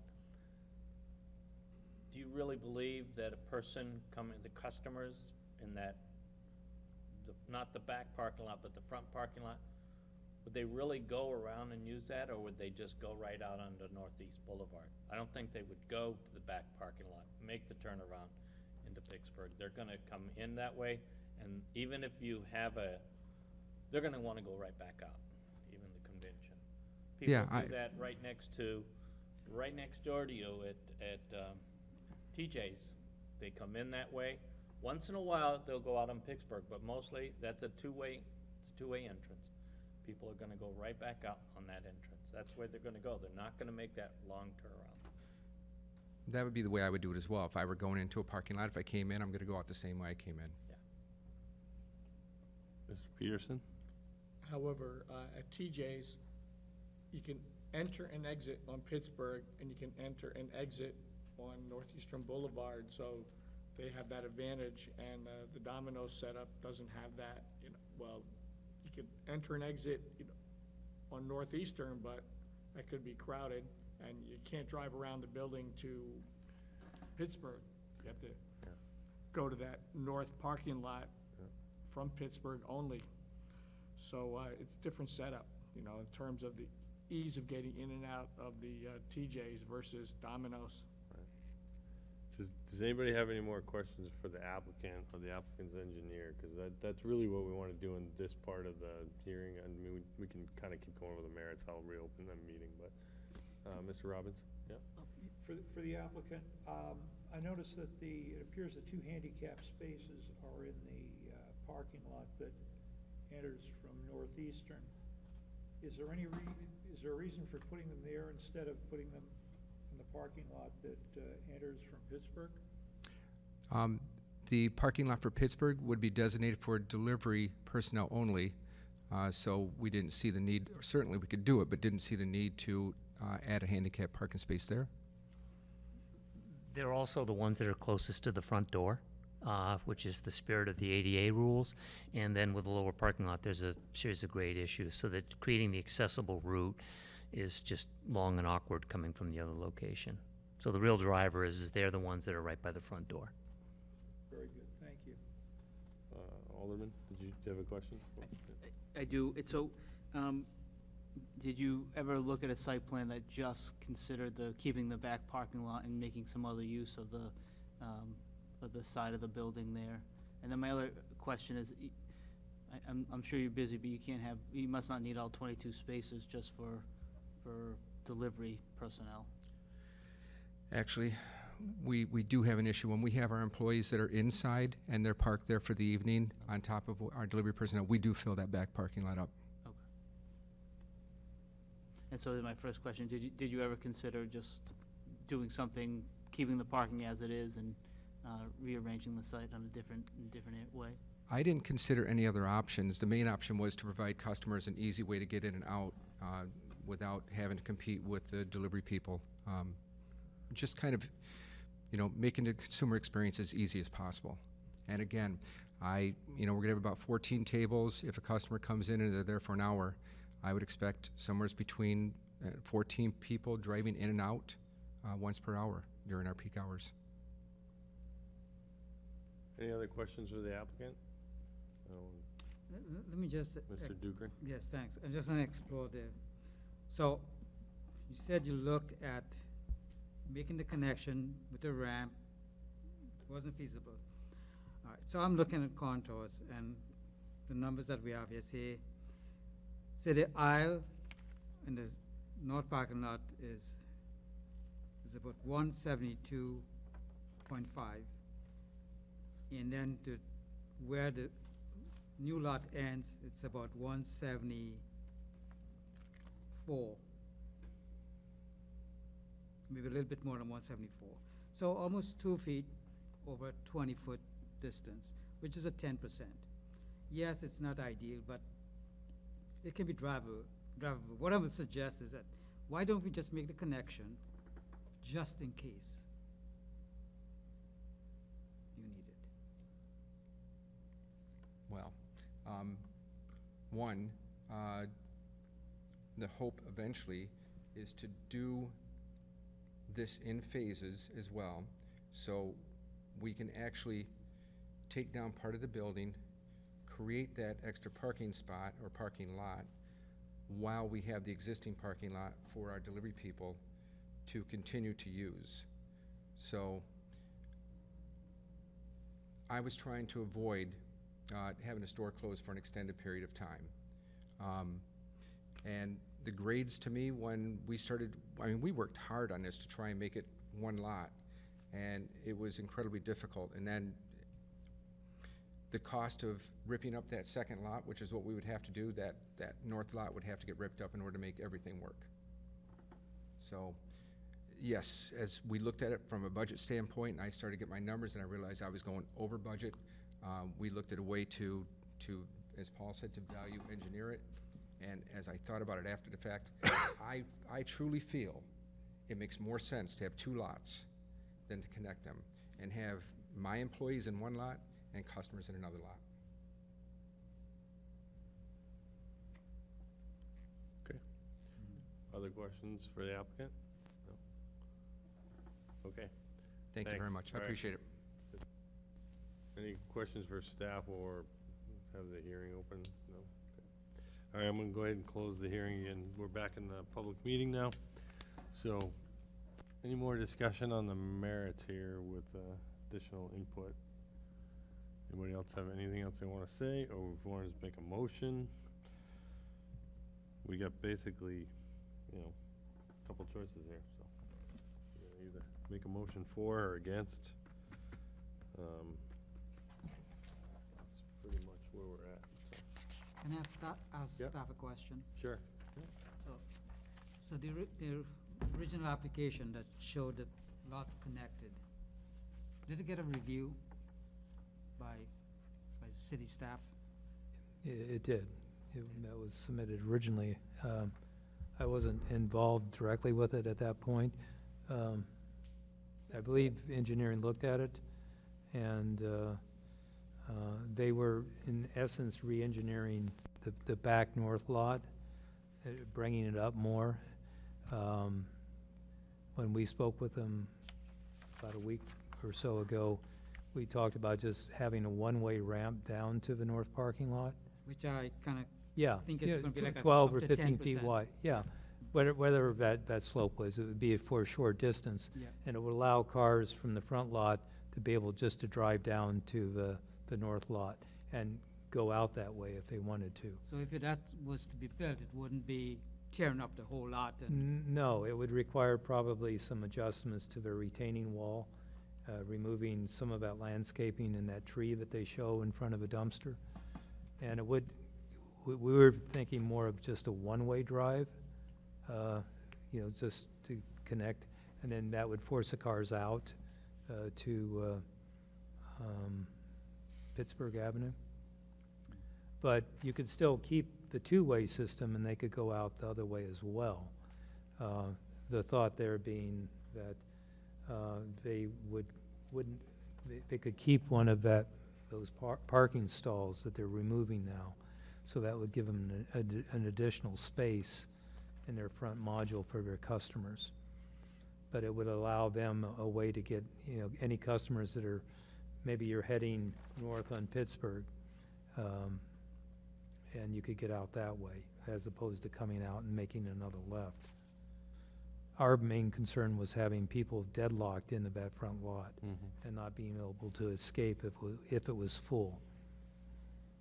Yeah. I mean,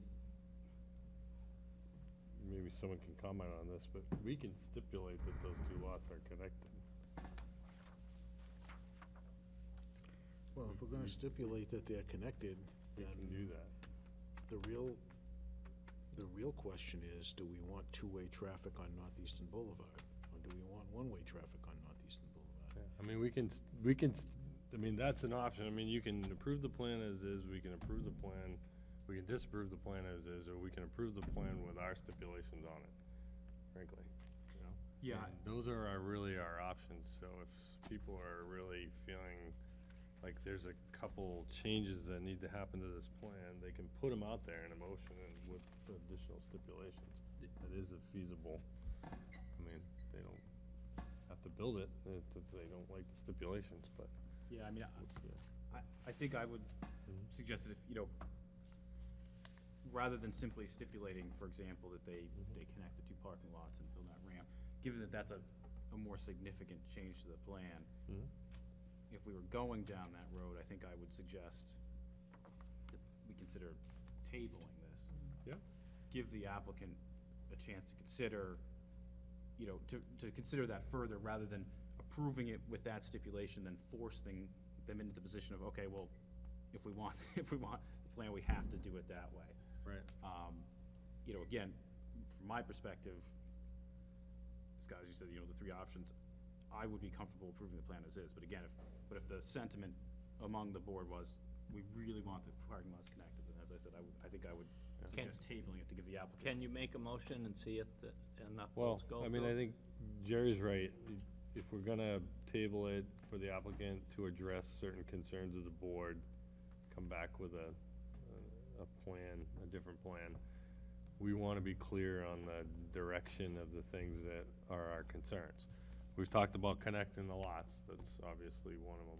But Jerry brings up, do we want to allow two-way traffic out on the Northeastern? We'd want to, I think, address that in that as well. Yeah. What's the feeling there? But, I mean, I think that's a question for, because Dave was really the one who brought this up. Sure. So I think that's a good question. Do you think limiting the traffic one way on Northeastern Boulevard would ease your concerns, or? Yes, I think limiting the traffic to one way, just entrance only from Northeastern Boulevard into this front lot, and then connecting the two lots would ease all of my concerns about this, and I think that's just a better flow. I think, you know, I think the city needs to look into that whole traffic pattern and how to best handle that, but I think that's an issue for the city and not the applicant. So I'd be happy to make a motion to table this at this point to allow. Can I make a suggestion, though? I mean, Yes.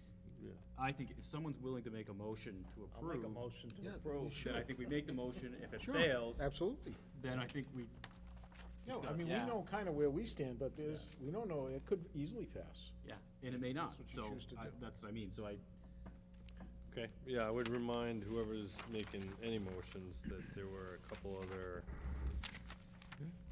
discussion points that still, I think are, regardless, are in the mix. Yeah. You know, if you are gonna make either, you know, a table or a motion to approve, I think you do wanna address the barrier. You wanna address the 24-foot throat and the lighting corrections. So there's three things. Mike? Before we make the motion to make the parking lot adjustments, I think it's important to remember what the applicant said when they considered the slope of the parking lot, that the cost of trying to level the parking lot was prohibitive. So we would be imposing greater construction cost on the applicant if we had him level out the slope on the parking lot. Understood, yeah. So would number 2 be gone? it would be to not grant it. No, number 2 is, not granted. Right. Yeah. Yeah, they don't need that anymore. Right. anyway. Right, they don't need anything other than that. What else did we have? Barrier at north end of Was that number existing 7? parking lot, That'd be 7? be like 11. 11. Oh, Yeah, keeps going. yeah. Yes. And then there's some lighting corrections, lighting design corrections that need to be made to bring the plan in conformance with city guidelines. Okay? And don't forget the change to the first condition. Yeah, the first condition is a max, not a min. too. Right, yeah. What's barrier? I'm still not. On the north end of the the existing lot, there's no curb stop for Oh, all curb practical stop. purposes. Yeah, so 11 is the curb stop? Yeah, it's a barrier. I mean, a curb stop is a barrier, but it doesn't have to be a curb stop as far as I'm concerned. It could be whatever, fence or, yeah. Well, I think I'd leave that up to them, whatever that is. All right, anybody want to make a motion? Just still writing. Okay. Hopefully I get it correct. I think you're looking for a motion to. Does anybody want to basically make a motion to approve? Yeah, let's I would start make a with that. motion to approve. All right, so we have a motion to approve by Mr. Just a Weber. minute. We have a second? Oh, wait, go ahead. He's Yeah, gonna read through it. read it through, yeah. sorry. Yes. Owner applicant Nashcombe at 99 Northeast Boulevard. Finding the plan meets NRO 190, 146D with now 12 stipulations. The first establishes maximum parking, NRO 190, 198, which establishes maximum parking standard is granted.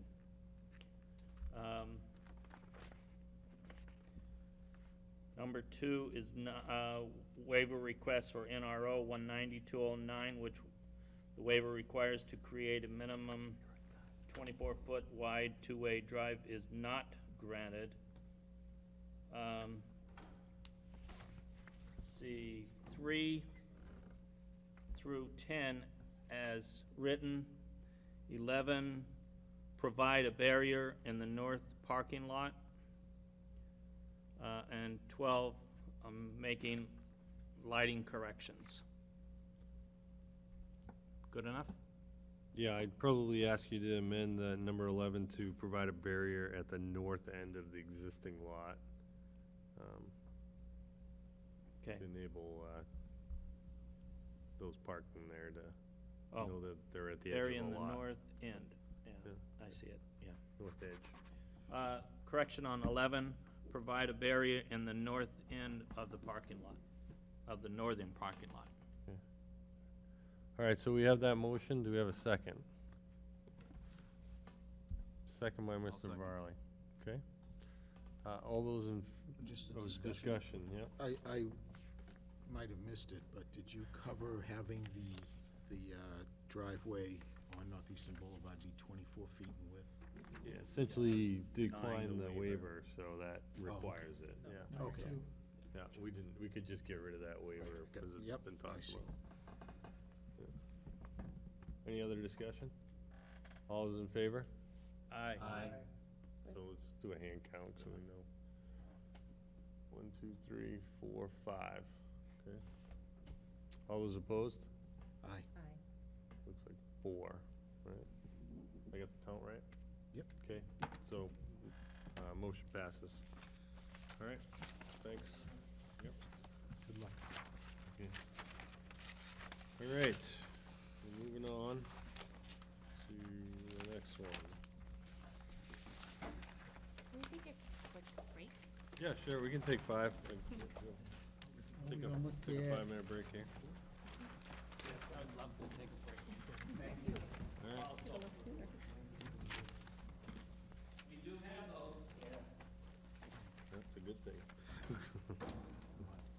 Lengthy discussion, in depth. All right. Take a look at that agenda. Not an ideal solution.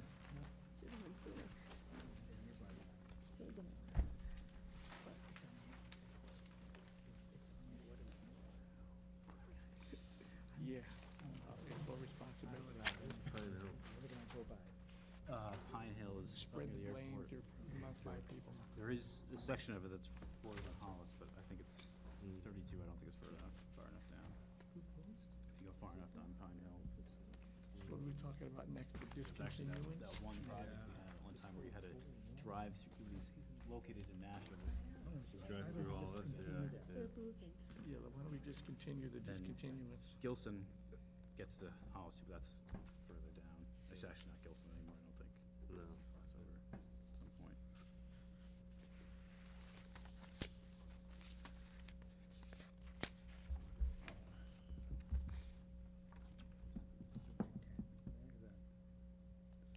I didn't bring my July 12th, this street discontinuance paperwork.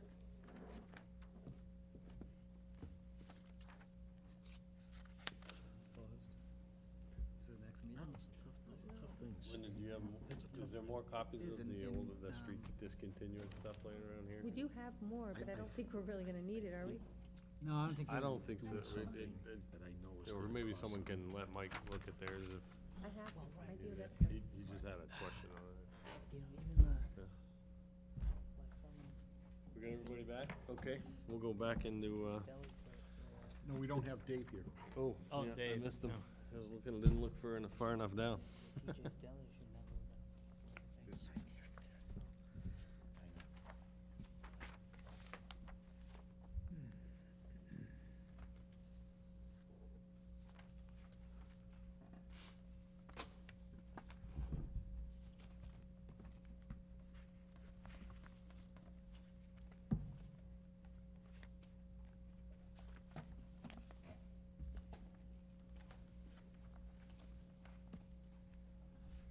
You know, I hate those curb barriers when you park. If you have a low car, Yeah, scrape on it. always scrape it, Yeah, always. okay. It's like, rather have a fence or something. Something that's tall enough so you don't hit it with it. Yeah. That you can see.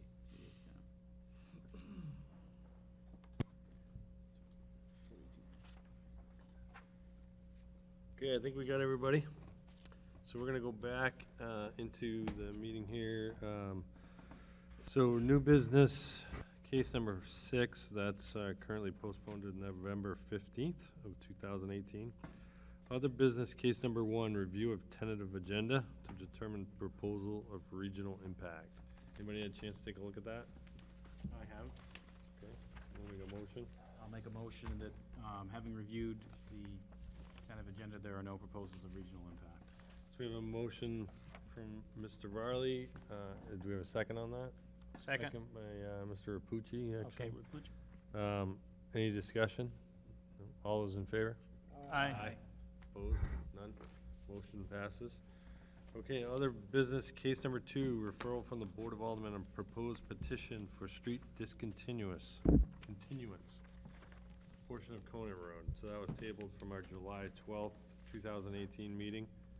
Do we have to take it off the table first? Is that necessary for a discussion item? I was going to ask that you continue to table it, Oh, okay, well, that's easy and I'll enough. give it a reasons. Okay, sure. So the last time, those of you who were here, Yeah. we discussed that we should table it because we did not hear back from all the utilities regarding being located on the portion of the right-of-way that has been discontinued. Now we have, and they're okay, but other issues have come up. The plan that was prepared has some errors. It was prepared by a private firm. We discovered those errors more recently. So just to give you a flavor of what we are looking into with them now. So Conant Road used to have a certain alignment, Right. and then, I think it was 15 years ago or so, it was realigned. Yep. So the old alignment, the old right-of-way remained, and the folks that are budding that right-of-way, they have been using, like we would expect, you know, taking care of lawn, that kind of thing. And they're the ones who are interested in having this continuance. So the company that was hired to draw the lines, they drew the line from the property corner to the new Conant Road alignment. And that's not that should not be the way it's done. Because the whole idea behind discontinuing a right-of-way is that you have to give back to the abutter who you have taken the right-of-way from in the first place. So those abutters, their predecessors, they gave up so much land for right-of-way Right. to the old alignment. Yeah, yeah. And therefore, that's what you should consider. You shouldn't consider the new alignment, which is further away. Oh. So that's the first error. So essentially, they will get half of that old right-of-way, about 25 feet. The plan that showed that they were getting a lot more. The other problem is, so the far side of the discontinuation now goes to the owner of the far side, Right. who is the city now. The city owns Across this. across the street. Yeah. And so that becomes city-owned property, not right-of-way, property, like how City Hall sits on property. Yeah. And you simply just can't give it to an abutter. You have to convey that through certain means. So the plan has to address that too. So it's like two parts now. Right, and I don't know if the city's interested in doing that, that will obviously go to our legal department for review. And they can either convey it for $0, for some price, who knows? So Yep. that yet has to be determined. So we met with the petitioner today and told him these are the things that need to be readdressed by the firm that they had hired, and they're going to be doing that. So a new plan will be submitted for review, for legal's review, and then forwarded to the aldermen, and then be reconsidered, so. You're not paying him for more time doing it the second time. I hope so. I hope not. Okay, so I don't know if we need a motion to continue to table, or we can just not take it off the table. I think you did table it. I'm trying to remember if you tabled it. The ordinance says you have to make a decision within 30 days. But it also requires comments from the city engineer. This is going to be a new petition, or is this going to be a revised petition? I would think that the alderman would give the board additional time to review the revised petition, because they're actually going to be changing boundaries, correct? Yes. Is that correct, Steve? Mhm. So I don't see an issue with that. It's going to be a modified petition then. And it will go back to infrastructure committee, and hopefully it will go back to this board at your first meeting in September before the next infrastructure committee meeting. I don't know. I copied the legal department, communications of the concerns. So if there's an issue with process, they will let us know. Okay. Right. They may need to conduct a new public hearing. We don't know that at this point in time. So should we make a motion to table until such a time as we receive the revised referral? That works. Or petition? Yeah. Someone want to do that? Anybody? You just did. I'll make that motion to table until we receive the revised proposal. Okay, so a motion by Mr. Reilly, second by Mr. Rapucci. Any other discussion? No? All those in favor? Aye. Opposed? None? Motion passes. Okay. Any other discussion items at this time? No, unless you want to announce to the board about Mr. Kelly. Yeah, I would just announce, Mr. Kelly is decided to resign from the board, so it hasn't gone through as of today, but It's not effective till after today. Right. Presuming the mayor accepts it. He's going to continue to, I think he wants to serve on another committee, but, okay. All right, that's it. Anything else? Anybody want to make a motion to adjourn? Motion to adjourn. So a motion to adjourn. All those in favor? Aye. Adjourned at 9:23.